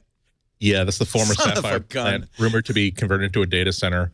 They must have built it on an Indian burial ground or something. I mean, this thing is snake. Sometimes dead is better. I don't know. Well, or maybe it's just like people on break realizing that it's about lunchtime over there right now. So it's got to be a super hot surface. Maybe that's it. Memorial Day weekend, you probably got some hamburger patties left over. A little grilling. It just got away from them a little bit. 2-alarm fire. The new Apple plant at Elliott and Signal Butte. Solar panels on fire. The fire is now reported out. But there you go. or maybe that's part of like when Tim Cook was talking about, well, we do have plans for the facility to include burning it down for insurance money. Burning it to the ground. Oh, Lord. Tim Cook, who an Apple spokesperson says was hundreds of miles away from the incident when the fire broke out. Apple will put in subway, train, and bus guides for iOS 9 maps, something Google Maps has had for a while, but something you could use, and is now using robots for indoor mapping. Again, this is catch-up for Apple, but it's interesting. Apple is not ceding in any way the map market to Google. They're going to... Look at the risk and how important it is. Yeah.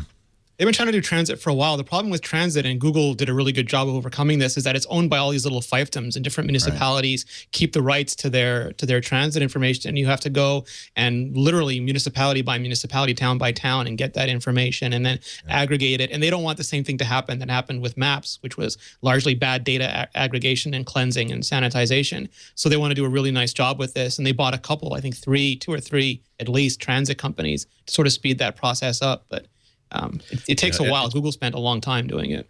It's very, very telling that Nokia has their own there are Nokia Here Maps trucks that do their own mapping. There's Bing that has their own mapping trucks. When the greatest, it was working out to be one of the greatest acquisitions that Google could have possibly made was to buy Waze, because they have. They have 50 million people across the world that are essentially deputized into the remapping system, and they get and also about 6,000 or 7,000 people that just for fun like to update their own local maps to make them more accurate for construction things. This is such valuable information that this is well into the category of something that Apple wants to own for themselves, as opposed to being beholden to another company to provide this data, because it's non-negotiable. It's almost like buying your buttons. For the phone, for the on-screen buttons from an outside source. It's such an intrinsic part of the mobile experience that why would you not own the data that you're using for this? We've heard over and over that Nokia wants to sell its Here map division. Microsoft licenses those maps for Bing Maps, but does not own them. Bundle it with BlackBerry and have a fire sale. I'm wondering why Apple. I mean, Apple's got more money than they know what to do with. This seems like such a natural. It's overseas money, right? It would go to Finland. I don't understand why it's just not a done deal. They have a licensing agreement. There used to be two companies, TeleAv, and I forget what the other one was called. They bought TeleAtlas, and TeleAtlas, and one of them was bought by TomTom and one was bought by Nokia, right. And Apple licenses the TomTom maps. But like to Andy's point, that might not be where they need to spend their money. Maybe they need to spend their money on a company that does what they're already doing, which is massive aggregation of user base traffic data, or maybe it is in the internal mapping or in the transit area. Because the map stuff they're getting better at. Yeah, and also the scale of the problem of buying an existing map company and integrating it into your existing software.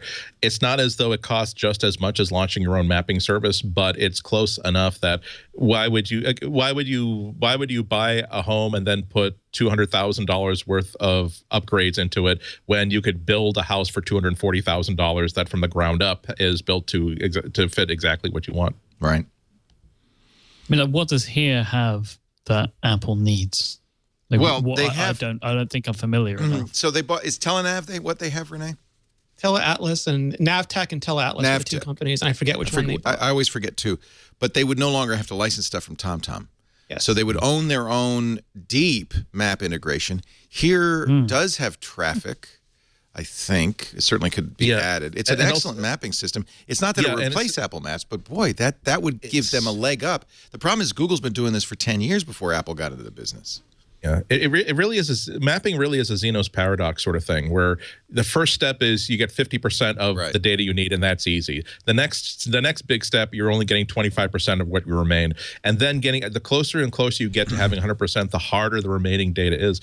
When you get to the level of Here Maps, or what Nokia was doing, you have to get to the level where you are actually sending people out to physically check out every building that your map data tells you is a hospital, so that you're verifying that if you're going to send somebody to an emergency room, that emergency room is there, and also verify that no, not just simply tell people that it's on this block. I'm going to steer them to exactly where the emergency room entrance of this place is. And that's just one example of the sort of data where you need good, detailed, fine-grained, boots on the ground data that is really hard to just buy a whole bunch of Ford Explorers and put goofy stuff on the top and send people driving around from street. They're doing that, Andy. They're doing that too. But just as you say, with Zeno's paradox, you never get to the end. Apple continues everything, buys Here Maps. I mean, how much could it cost? Could $10 billion? It can't cost that much. You should get a brokerage fee if it works now, Leo. set up the deal. Take 10%. Why not buy TomTom if they're already licensing TomTom? Maybe. In theory, I don't know if Apple can TomTom's buy in whoever play. they want. Well, but Here's in Apple. play. We know Here's in play. And the problem is what you also want to do is make sure Here doesn't fall into the hands of Microsoft or Google or Yahoo or a variety of other players who would like to be players. I heard Uber. Uber wants to buy them. And Uber, we were talking about this on Twitter about a month ago with Jason Calacanis. Uber is heavily reliant on the Maps application on the device you're using, whether it's Apple Maps, Google Maps. And that reliance is a problem for them. It's a vulnerability. So owning their own mapping software would be hugely valuable for them. You never know when Facebook wants to buy it. I mean, they had a tentative flirtation with Matt. But see, it's smart. If Apple wants to look, it's if not an offensive play, it's at least a defensive play.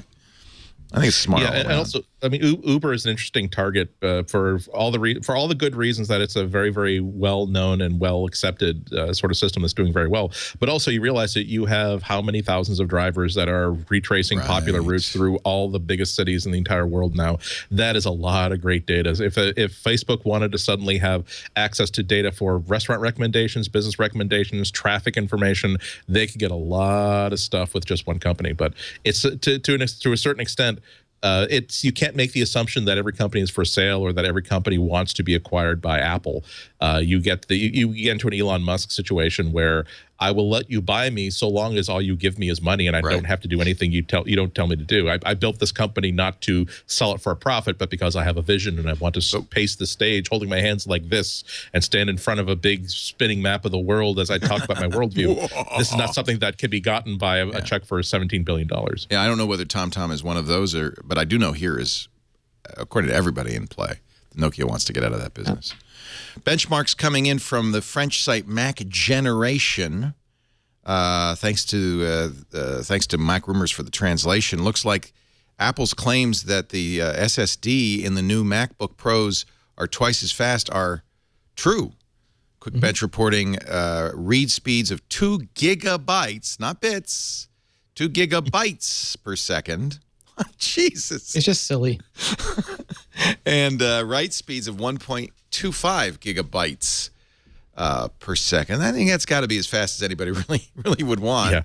What the problem is, of course, buses get saturated. You can have faster SSDs. They're really fast, but the buses have to keep up. And I guess that's what Apple's doing is putting these SSDs on a very fast the hardware PCI team. Express. I mean, as much as their design team and other teams get credit, their hardware team does amazing work. Wow. That makes it. That is not a one of those. A lot of benchmark numbers. Oh, big deal. You're not going to see the difference. You will see that difference. Yeah. That's a significant. It's a lot of I/O bound tasks still, especially if you're doing heavy duty computing. I think that's the frontier. We all have enough RAM. Processor speeds are very, very fast, except on something like a MacBook. But disk I/O has really been the holdup. So this makes a big difference. Yeah. Wow. That's every time people ask me about, hey, I've got a 2008, 2009, even a 2010 MacBook or iMac, and I'm considering either just upgrading it or just limping along or buying a new system. And I keep telling them it's not just you're thinking about how about a CPU upgrade when I tell you that having a SSD inside your system and having an operating system that's optimized for SSD and optimized for all the special little nooks and crannies of little features they're putting into the hardware. The first time that you do a backup and you sort of turn away because you know that you've got 3 hours to go out and get waffles and come back and realize that, oh, progress bar is actually halfway there. Okay, this is good. And by the way, they're not even at the fastest they can go, according to 9 to 5 Mac. The new MacBook Pro uses a solid-state drive manufactured by Samsung, but the Mac Generation says it does not use the faster NVMe Express SSD protocol that the 13-inch was updated to. I bought the 13, so I should see that difference on my... I'll go run some benchmarks and get back to you. But it sounds like they could even go faster. Wait, did you just do it, Leo? Did you just finish the benchmarks? I did it 5 minutes ago, but it's so fast it went backwards in time. Yeah, no, I don't have it with me.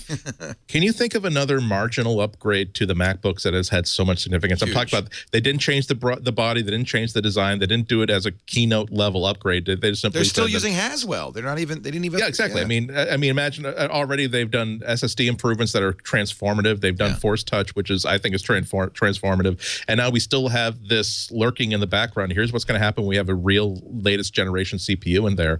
It's almost as though they don't even need to shave another 3 millimeters off the thickness of the thing and start switching everything to USB-C because we're trying to make a desktop that's so thin you can't see it from one edge. It's just enough simply to keep what they have, but just make it internally better. Apple Watch orders. This was deceptive, but now I feel like I have learned my lesson. I bought the headline that the Apple Watch orders plummeted dramatically after the first pre-orders. Yeah, they plummeted to 30,000 a day. Yeah. That's a lot. Yeah. That's like more than the iPod or the iPhone when they first came out. So that's almost 1 million a month, 10 million a year. Okay, that's a terrible flop. Yeah, I mean, it goes back to that statement that if only 5% of eligible iPhone users bought one, that's still an incredible. It's like 20 million or some ridiculous. When you have that math, exactly. Yeah. Gold watches are now arriving. I saw an unboxing, an anonymous unboxing. If I had a gold watch, I'd probably do it anonymously as well. You feel like Beyonce missed a beat by not doing an unboxing, What? Leo. Beyonce, don't you understand? Don't you not? Don't you? Hers probably did not come in a box. Hers came in a Rolls-Royce limousine with 5 Apple executives. I don't think hers came in a box. Yeah, do you want to show the unboxing? Do we care? It has a gold. Even the screen is gold when you turn it on. It's like the Virtu where a guy flies it to you personally. Yeah. For $17,000, the entire thing needs to be gold. Because everything, any gold, just all gold. It should all be gold. And I love that whoever's doing this obviously is not going to keep the watch because they're wearing rubber gloves. So they're going to sell the box though, Leo. Don't worry. Yeah, maybe that's it. They want to keep the box clean. Do you still have a 2-week return on it? Do you? Yeah, I guess you wait have I to. honestly don't know. But imagine the stink eye you'd get when you bring it back. Oh, but for the YouTube clicks you'd get for a really nicely commercially done video. Remember we heard that they were going to examine it with a microscope when you bring it back to make sure that you didn't shave gold off of it. So that box, like, see how the box has got the blue lining and stuff? Yeah. That's actually a charging box. Right. You can plug, I think it's a lightning connector into the back, and the little disc that's inside is actually the magnetic disc. So you can just plug it right in there. It's a little lever-feeling box. And there's about 50 Kickstarter projects to do the same thing for a lot less money. Well, there are people plating it for like $300. Yeah. Sorry, Andy. How much can you get on eBay for the little plastic tab he just pulled off of the back of the edition watch? More than an It'd be Android worth trying. How big is that charging cable? It's huge. It's pretty long, and on the regular one, it's like There's 6 1 feet. meter and 2 meter versions. Do they ship the 2 meter version though? I think. With at least they did with my stainless. Yeah, because I have it all looped. Yeah, I think you're right. What a beautiful plastic band it comes with too. What? They ordered the plastic band? That really says elegance to me. I made fun of that, Gold and then the watch new on a Rolex plastic. came out, which was $25,000 and had a fluoroelastomer band. So I'm guessing my idea of trendiness is not commensurate with popularity. It's kind of a but Rolex makes more than one watch, don't they? it's a reverse snobbery. and this isn't their first impression. We've suddenly decided to make luxury watches. We may not ever have to make another one if we muff this one. Here's your rubber band that you get for $10,000. If you have $7,000 more dollars, you can get a modern buckle, Andy. There you go. God, that's just crazy pants. That's just crazy. Cult of Mac says the Pebble sales are dropping like a rock because of the Apple Watch. I don't know if that's true. The Pebble Time comes out this week, right? Yeah, well, nobody could get an Android Wear for iOS. So Pebble, I think, was a de facto smartwatch for people who had an iPhone and wanted a smartwatch. That's who's going away. The people who have iPhones. It didn't really.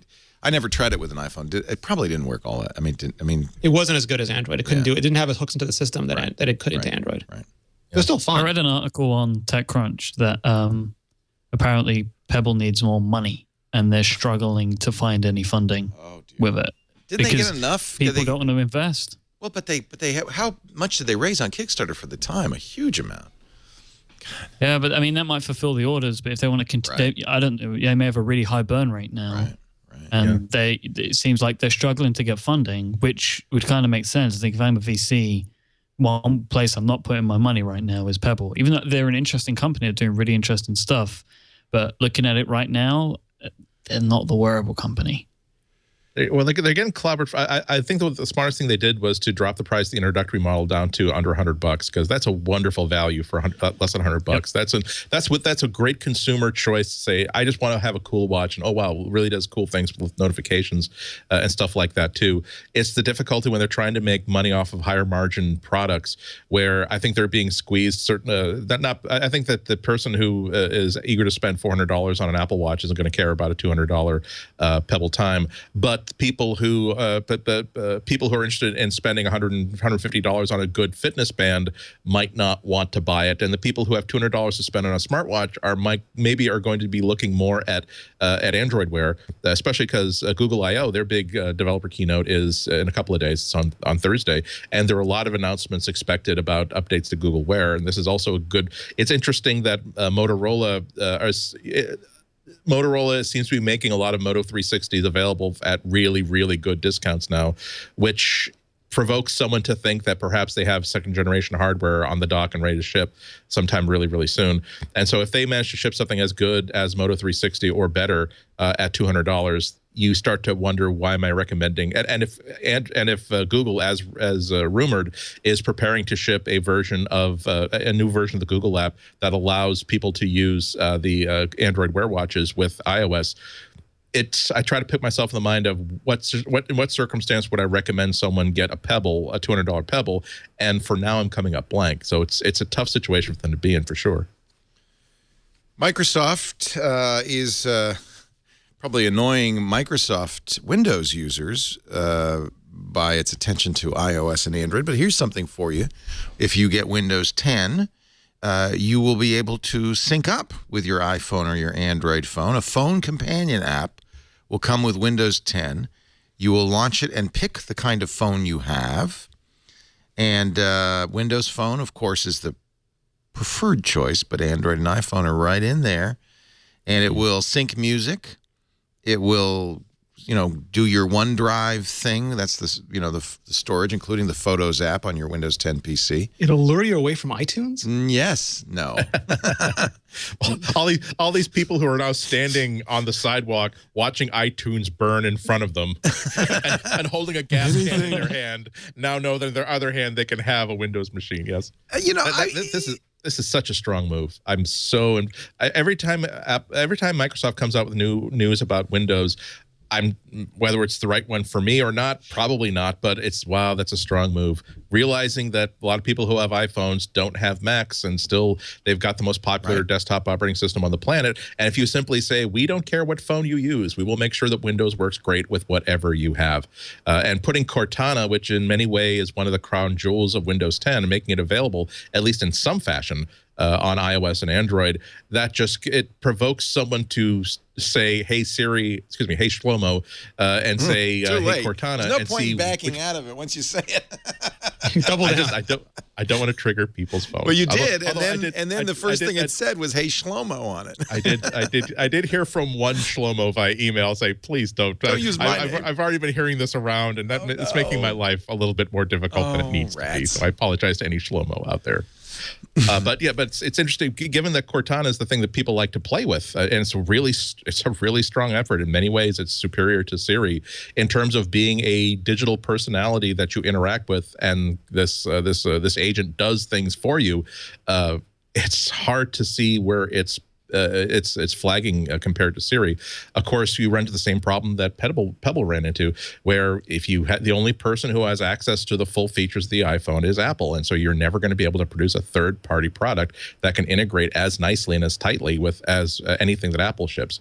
It's kind of sad. I would love to, in an ideal world, and I realize this is just a hypothetical ideal, I would love Apple to simply say, you know what, we will release the APIs to everybody, because we feel as though if people were to compare Apple Watch or Siri or anything that we make to any competitor, they would still use our products, because it's not because it's relying on proprietary information, it's because we've engineered this so well. I don't think, again, I'm not complaining about that with Apple, but I do sometimes reflect upon the fact that people don't have a choice in the matter that they are taking the products that are compatible with iPhone, because it's the only product that is compatible with iPhone. Actually, Windows 10 fixes so many problems that I had with Windows 8. I actually kind of like it. And I'm going to be very interested. But anyway, as you say, many people use it by choice. Many others use it because somebody else made that choice for them. If the upcoming version of the Music app will store and access music from OneDrive, which, by the way, offers unlimited storage The only thing I'd suggest is that if you like this stuff, really support it, because I have this feeling that Microsoft is trying everything right now. Like they're doing like the OS 10, they're doing like the Cocoa support, Objective-C, sorry. They're doing all these different things, and they'll probably put the wood behind the arrows that do the best and let the other stuff sort of linger or disappear. So if you like these things, so a lot of people just use iCloud now. They don't even bother with iTunes. But if that's something that appeals to you, use it and be loud about it, because that will encourage Microsoft to double down on the things that are popular. Yes. The Cortana app, which will be available on Android and iOS, isn't out yet, I don't think. In fact, it's going to come out for Android first, but it will be out for iOS later. Let me see. Available for Android end of June, iPhones later this year. But remember, Windows 10 doesn't come out officially until they said end of summer. Paul Thurrott and Mary Jo Foley, our Windows experts on Windows Weekly, say end of July. July is not so far off. You know what? It's smart. If you're Microsoft, acknowledge, as they have, people use a variety of devices and support it. You're much more likely to succeed in an environment where you do that than where you say, no, you have to use Windows. When you're in Microsoft's current position, this is a wise move to do. Yeah. And also, to be fair, if Windows Phone were an actually successful product, maybe they would protect access to Windows Phone, as they've got nothing to, with 2% of the market, they've got nothing to lose by simply saying we will make all Windows Phone products of software available everywhere we can put it. Let's see. I think we're going to wrap this up here. I think I had one more. No, that was it. Let's take a break. When we come back, our great guests from replay.fm. I'm sorry, Relay. I always had a P. Relay, because you're listening for the first time, Myke Hurley. Tell us about relay.fm. So, I mean, we've been around since August. We've got a nice little stable of shows. We have the great Jason Snell, Federico Viticci, to name just a few. We're growing all the time, and we've got some great tech stuff. We've got the Pen Addict, which I know that you love the idea of, Leo. We have, yes, I'm a pen fan. Recently, Mac Power users with David Sparks. That's great. Yeah, David Sparks and Katie Floyd joined us recently. Nice. We're moving on, and we're doing great. We have some great tech stuff, gaming stuff, and I think listeners of this show would really dig some of our shows. So check them out at relay.fm. Very good. Also here from imore.com. They have podcasts too. Rene, Ritchie. Everybody's got a podcast now. Rene, you got Debug. All of us, Leo. Yeah. That means you got good microphones. That's all. That's good. I like it. We have Paul Kafassis from Rogue Amoeba on Debug this week. Love Rogue Amoeba stuff. Might go about 3 hours. The final edit's not done yet. How long did you actually talk for? About 3 hours. Our record is still 6 hours, but this was about 3 hours and 20 minutes. I don't feel so bad anymore. That's awesome. imore.com, and the podcasts are there on the top right there. You can actually, they used to be. I don't see them anymore. Did you run out of room? imore.com/podcasts. So just go directly to imore.com/podcasts. I think it's one of those things where it's responsive, and then more stuff populates it as the wider it gets, and then the things drop off. Believe me, I know how this is. It's just, there you go. Look at them. Look at all the podcasts. Andy Ihnatko is also here. He's from the Chicago Sun-Times. Thank God he sticks to print. Well, maybe not. Although you can get it on phones and the web too. I'm not just simply an ink stained wretch. I'm not selling matches on the street yet. And there's also Ihnatko's Almanac on 5x5, and we're just having a great time. I'm a podcasting gadfly. You're a gadfly. From my beloved home base here at Twit. Whatever. Let's take a break. When you guys come back, picks of the week. But first, I got a pick for you. BraintreePayments.com. Braintree is a really great solution for anybody working on a mobile app. So many developers looking for a way to put payments in their mobile app, and you could hand code something. I think everybody by now has realized that's the worst idea.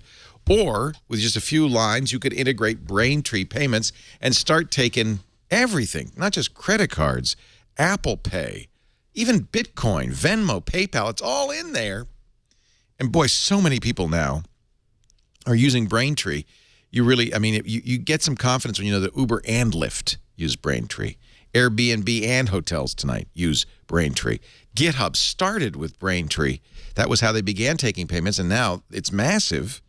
In fact, you could do the same. You could scale your business with Braintree Payments from your first dollar to your billions, no matter how your customer wants to pay.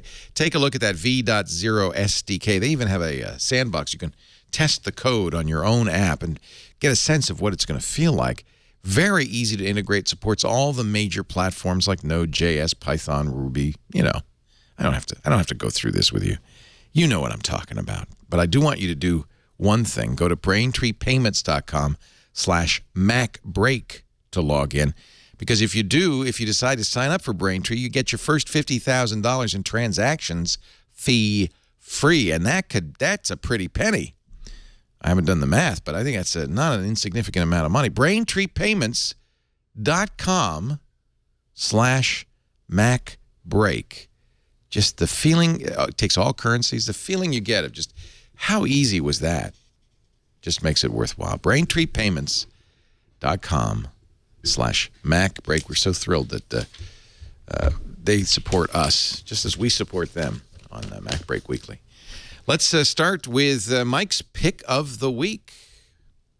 So I have an app now I want to talk about today called Highball, which is a great app to share and collect your cocktail recipes. Indeed. I'm a big fan of this app. It's made by Studio Neat, who are behind the Glyph and the Cosmo and the Neat Ice Kit. They're a great little company, and they make little companion apps now that go along with their physical products. So they make a couple of different cocktail products.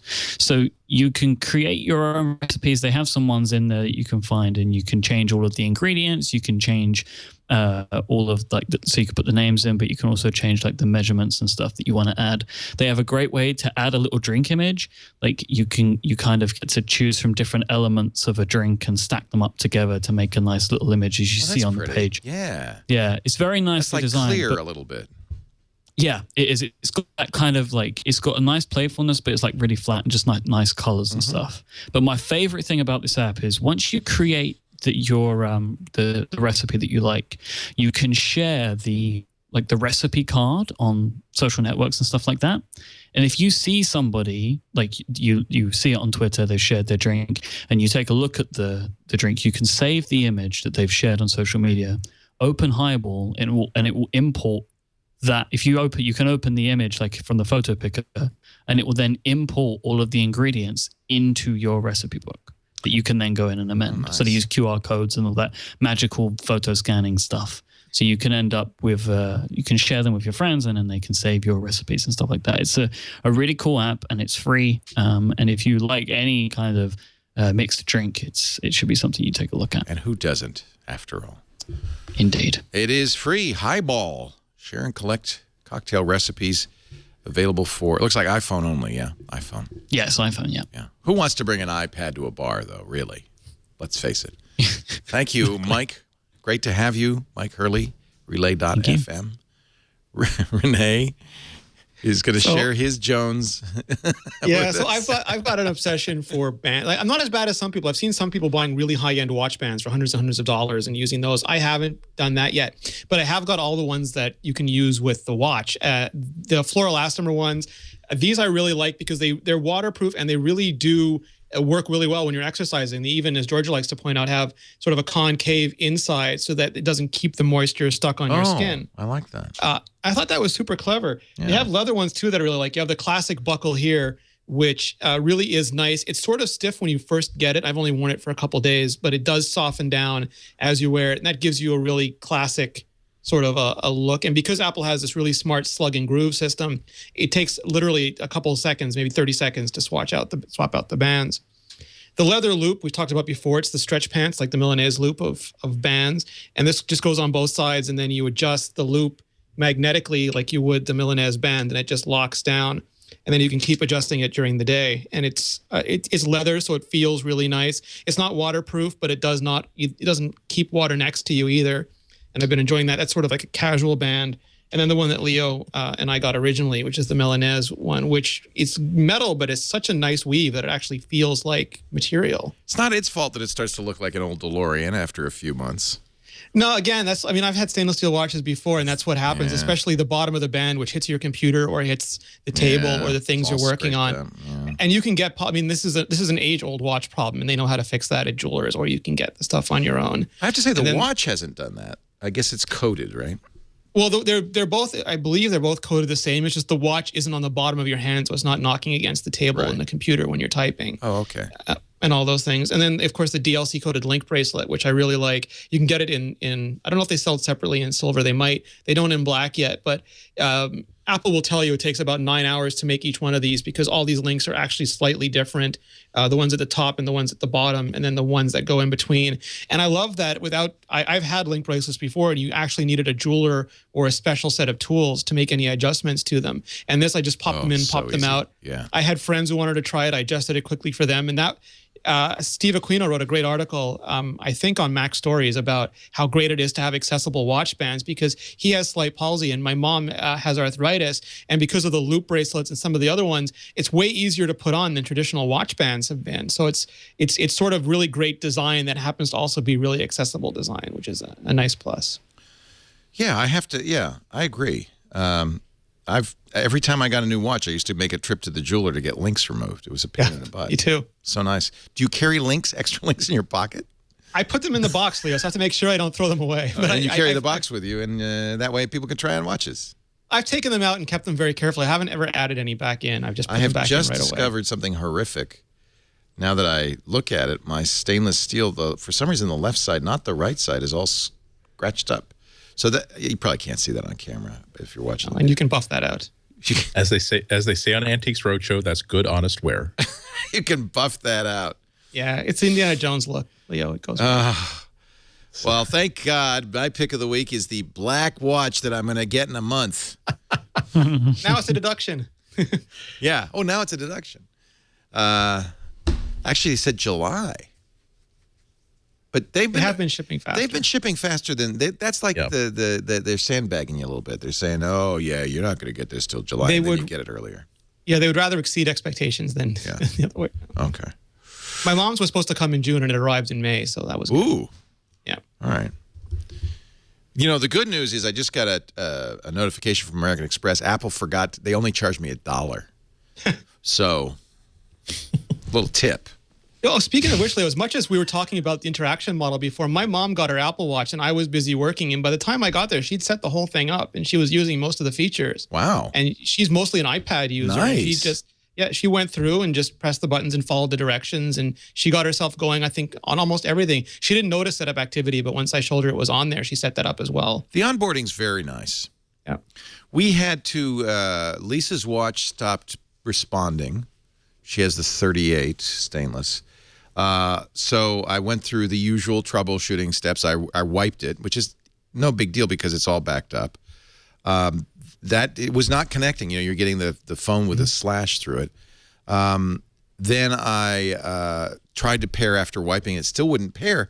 You know, where it gives you that little space cloud and you point the phone at it. The phone never would see it, even though it should have. And then I tried the manual pairing, and that didn't. It's like the Bluetooth wasn't working. So I said, I don't know. We're going to have to bring it to the Apple store, I guess. And then in the middle of the night, I woke up like 2 in the morning. Wait a minute, reboot the phone. So we rebooted the phone. Not even reset the phone. Just turn it off and on again. It all works. Yeah, if you try just cycling Bluetooth, that often works as well. Yeah, I think it was some weird Bluetooth thing. Her phone has always been a little sketch. She's a 6 Plus, and it's just always... You still got the store page open? You should buy her a new one. You can get it. Apparently, you'll be able to get it in rose gold this fall. Oh yeah, with Force Touch, right? I mean, the fall's going to have new phones. Can we wait till then? You're not going to buy her a rose gold phone and then force her to wear a watch that doesn't match the phone. Oh crap! You should buy Andy Ihnatko, your pick of the week. My pick is the sort of app that I really, really like. It's an iOS app for the iPhone called One Shot. If you've been on Twitter, that's sometime for the past 3 months, there's a certain vogue where if you're linking to an article, you used to try to figure out, okay, what 120 characters am I going to quote to convince people that this is a good article you should read? And people started saying, well, actually, I'm on my phone. Why don't I just take a screenshot of a paragraph I really like? I'll highlight it with a text selector and then attach that as an image. One Shot is a app that tries to make that experience absolutely perfect. I like this. It looks good. Where you're on your iPhone or your iPad, you're looking at the thing that you want to quote, you just take a screenshot, then you launch One Shot, it captures that most recent screenshot, it will do OCR on the contents of it and basically create a graphical quote from it. It would also then, because it's done OCR on all the text that's on that screenshot, it will then search the web and automatically generate the correct link. If it's spotted it more than one place, we'll give you, do you want it to link to this New York Times site thing, this thing on Gawker, or do you want it to this quote on Engadget? Formats it nicely. You can choose the font. You can choose the text color. You can even highlight text within it. And then because you've connected it to your Twitter account, you just press one button and it gets tweeted out as all in one thing. And you can add text to it. It really is, all of this happens within that one app, and it's so easy to use that this really is the way that you're going to want to like recommend articles online to other people. It's a free app because it was created by a couple of people who are veteran ex-Twitter staffers, and they just wanted to build something cool. And maybe they'll add features to it as they go along, but they really just wanted to write a really cool app for doing this sort of stuff. And I'll be darned, they absolutely did that. It's really, really fun to use. Installing it right now. Although it's free. It's so ironic because Twitter really made its bones because it was 140 characters. That's it. It's a new tweet longer. And now everybody is doing this, workaround where you post pictures of much longer. Well, because it's hard to like that's one of this. I will say that it's not like I spend as much time devising the tweet to a link of something that's just been posted on the Sun Times as I did writing the actual thing. But it's so hard within once the URL eats up some space, and after Nuance Sun Times eats up some space, hashtags. What remaining 11 words am I going to choose that convinces people this is going to be interesting enough that it's going to be worth your linking? And it's so cool, like whether I'm linking to my own stuff or other people's stuff, to simply say, here is the paragraph that said, oh, I gotta tweet this out. This is such a good article. It actually mirrors my workflow because when I go through news every day looking for stuff for this show and all the other shows, I will highlight, just as you did, just the salient paragraph or one that I think is important, and then I use Pinboard to bookmark it, and that paragraph gets copied over. So, and by the way, that Twitter feed is links_for_twit. I often use Twitter to do that. I might start doing that with links_for_twit because I really hope that if I have a request before they move on to the Android version of this, if they want to port it to other things, I hope they do it as a Chrome plugin because I do so much of my morning and afternoon reading on Chrome. And for the thing that I tweeted out this morning, it was a really cool article about a digital security summit, top secret at Bletchley Park, between government spy agencies and representatives from Apple and Google and stuff like that. And I thought it was such a good article. And I so wanted to tweet it out that I actually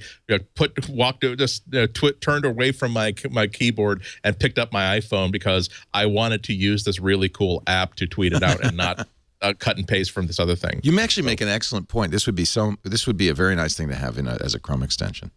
Maybe somebody can code that. I would be using it like if it cost me 3 cents a try to use it, I would be using it all the time, and I'd be billing about $15 a day, maybe. Yeah, because but that's true. Okay, maybe not that bad, but I'd be willing to spend money per. I'd be willing to spend money per use of it. That's what I'm trying to say. We didn't talk about that story because I didn't really know what else to say. But the picture of the mansion is cool, where Apple and Google and GCHQ got together to plan our futures. I understand the catering at that place is very, very good. They have those. It looks like a mini taco, but it's not a taco. It's actually a portobello mushroom sort of thing with a. Now you're just dreaming. No. What I'm doing is I'm quoting. I was at the launch event for the Asus Zenfone 2, and oh my God, the catering at this function. It was like first it was like lobster, and then the portobello mushroom thing, and then crab, and then like steak, and it was like. Why, yes, sir. Keep the entire can of Dr. Pepper. Wow. They know how to get those ink-stained wretches in line. Feed them. They know that we need to economize at any place we can get free protein. We will show up for that event. That's what Showstoppers learned long ago. With Ziploc baggies. All it takes is a chocolate fountain, and I'm there. Andy Ihnatko, Chicago Sun-Times. That's where you'll find him. He is the king of Mac journalism, and generally, I think. I can't wait to read your MacBook. So that'll be out tomorrow in the paper, but today online? It should be out tomorrow. I've just given them about 3,300 words and a bunch of pictures. Right. I had it ready to go last week, to be frank. It was actually on WordPress, and then I took it back only because reading it after 2 days of not reading it was like, oh, here's a way that I should rewrite that introduction. Always a good idea. I don't have the responsibility that Rene has to be like news all the time. So that that's why I have so much respect for what Rene does. It's like I cannot form a good, valuable piece of an opinionage on something on quick turnaround. It's like, let me think about it. Let me take a trip with something. Well, it's because you have the requirement for value that changes it. There's room in this world for both. We need you both. Absolutely. Just give me the bottom line, though. I can still cancel my MacBook order, should I? The bottom line on it is that I don't think that there's another MacBook like it that is this good to travel with, because I took it on a couple of different trips. For. Yeah, and that's where it really, really shines. I don't think there's another MacBook that requires so much adjustment, mostly because of the keyboard, which is not, to me, it's not a failure, but you do have to adjust to using this different keyboard. Lisa said the same thing, yeah. But at the end of the day, the bullet quote that I will probably quote with one shot is that I do think it's the most exciting Mac that Apple's released in the past 3 to 4 years. All right. Just don't expect it to be a daily driver Mac. That's all. No, it's for travel.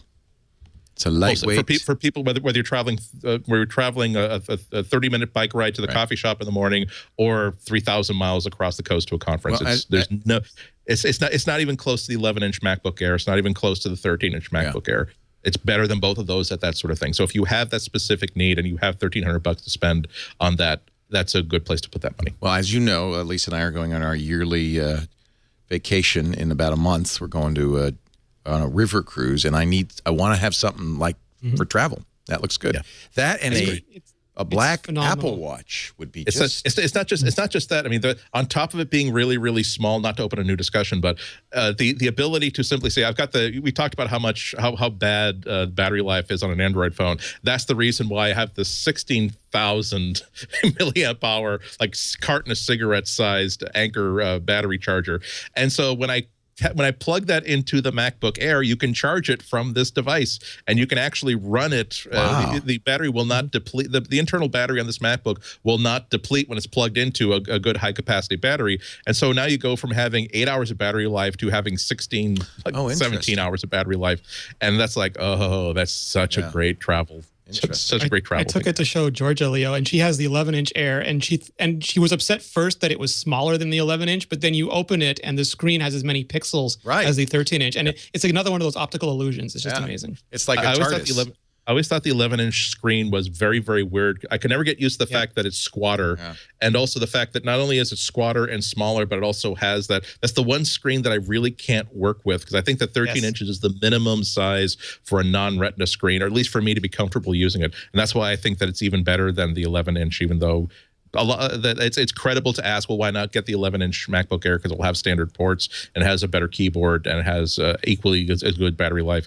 Again, if you have the extra $400 to spend on this, I do think that it's a better solution. I agree with Andy. And best yet, with a nice black. My God, Rene, we should start a podcast or a website together. A space black. We'll call it I Agree with Andy. Apple Watch. Just would work so well. We'll have that sort of calligraphy where it means the same whether you're turning it upside down. I agree with Andy. I agree with Rene. Actually, come to think of it, I did order the gold MacBook. Maybe I should just get the gold watch to go with it. Black and gold look good together too, Leo. Oh yeah, good. Thank you. Oh, dodged that bullet. Rene, Ritchie, This is like every YouTube video where it's like, oh my God, no, you could totally jump over that running car. You should totally do that. It's the jackass of Mac podcast. Jeff. It's the most expensive MacBreak ever, Leo. Oh no, not by a long shot. I believe I ordered a Mac Pro on the MacBreak. Well, if we get you up to the $10,000 watch, then you would be, yeah. Rene, Ritchie, love you. Great to have you. imore.com. And so glad to have Myke Hurley here. Come back soon, relay.fm. I will. We do MacBreak Weekly. A little programming note. We got some changes coming up. We got a new website launching. I'm hoping, if all goes right, and I feel good, Monday, June 1st. At that time, we're going to make some changes to how we do the live stream. In the past, for the last 8 years, we have operated with unprecedented openness. I have allowed everybody to watch how we do the shows, watching the sausage being made, and I really love doing that. It's something that's been great for me, and it probably would if it were just me. Continue. Unfortunately, there are some real harassers out there who have given us a very hard time and used our live stream to do so, and it's not just me. It affects my family.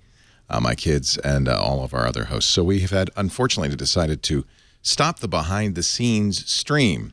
That'll be effective June 1st as well. Now, what that means, it's not going to be a change for you. You'll still be able to watch the stream on our website, but what you'll be seeing is the final versions of the shows, the edited versions of the shows. And I'm sad to say no more behind-the-scenes stuff, because that's really what was providing them with ammunition. We will continue to give you live streaming during breaking news. It's going to be kind of like a regular television station where you're watching shows. They will now be on schedule. Leo time no longer will apply. We'll be able to put those shows out on a regular schedule so you know when to tune in. We'll have lots of small interstitial bits to pad, which is great.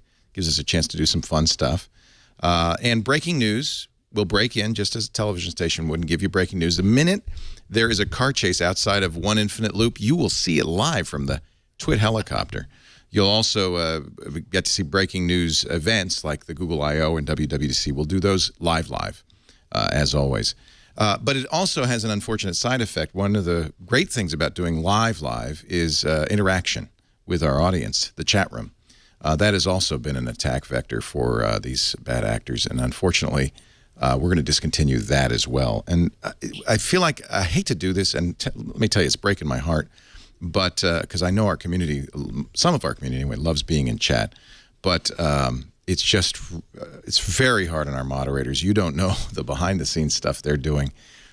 We have been able to keep chat pretty clean and good, but that's only by dint of extreme effort and, frankly, some personal sacrifice on the part of our chat mods, and I just can't let that continue. So we will discontinue the live chat as well. I'm telling you now so that those of us, and I say us in the community, can find another place to interact and hang out together, because I know it's really important to many of you to talk to each other in the chat, and I don't want you to stop doing that. And there are plenty of other chat places you can do that. But there will, irc.twit.tv server will be discontinued on June 1st. So just a little heads up on that one. Sorry to have to do that. I don't think it will impact almost all of our audience doesn't watch live. Those of you who download the shows, there will be absolutely no change to what you hear. In fact, I think it might even be better, because I noticed today I was paying a little more attention to what was going on, a little less to the chat room. Thank you, Andy, Rene. Thank you, Myke, for being here. Thanks to all of you. We will probably have a new schedule starting June 1st. We will continue to tape live, just for our hosts' information, at the same time, 11 a.m. Pacific. But generally speaking, it takes us maybe 2 or 3 hours to get the feed, the download out. We're going to readjust our stream schedule to match that so you can get the final produced version. So I would guess, and don't hold me to this, but we'll have a schedule published on the new site June 1st. But I would guess you'll be able to watch MacBreak Weekly. Its first run will be probably Tuesday evening, early evening sometime. Add 4 or 5 hours. We'll get you the details.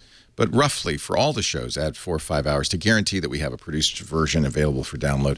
And the first live feed of it will be on the Twit network. Thank you all for being here. We'll see you next time. And, one other thing, very important. Somebody asked me on Twitter, and I absolutely want you to know this. We welcome live studio audiences, and we'll continue doing that. So if you want to watch live, and those guys get to see all the weird stuff like my Michael Jackson shoes collection, you can go to tickets at twit.tv, email us, and we'd love to have you. We'd love to host you live in our studios in Petaluma. Thanks for joining us. We'll see you next time. Remember, something important. Get back to work. Break time is over. We'll see you next time. Bye-bye.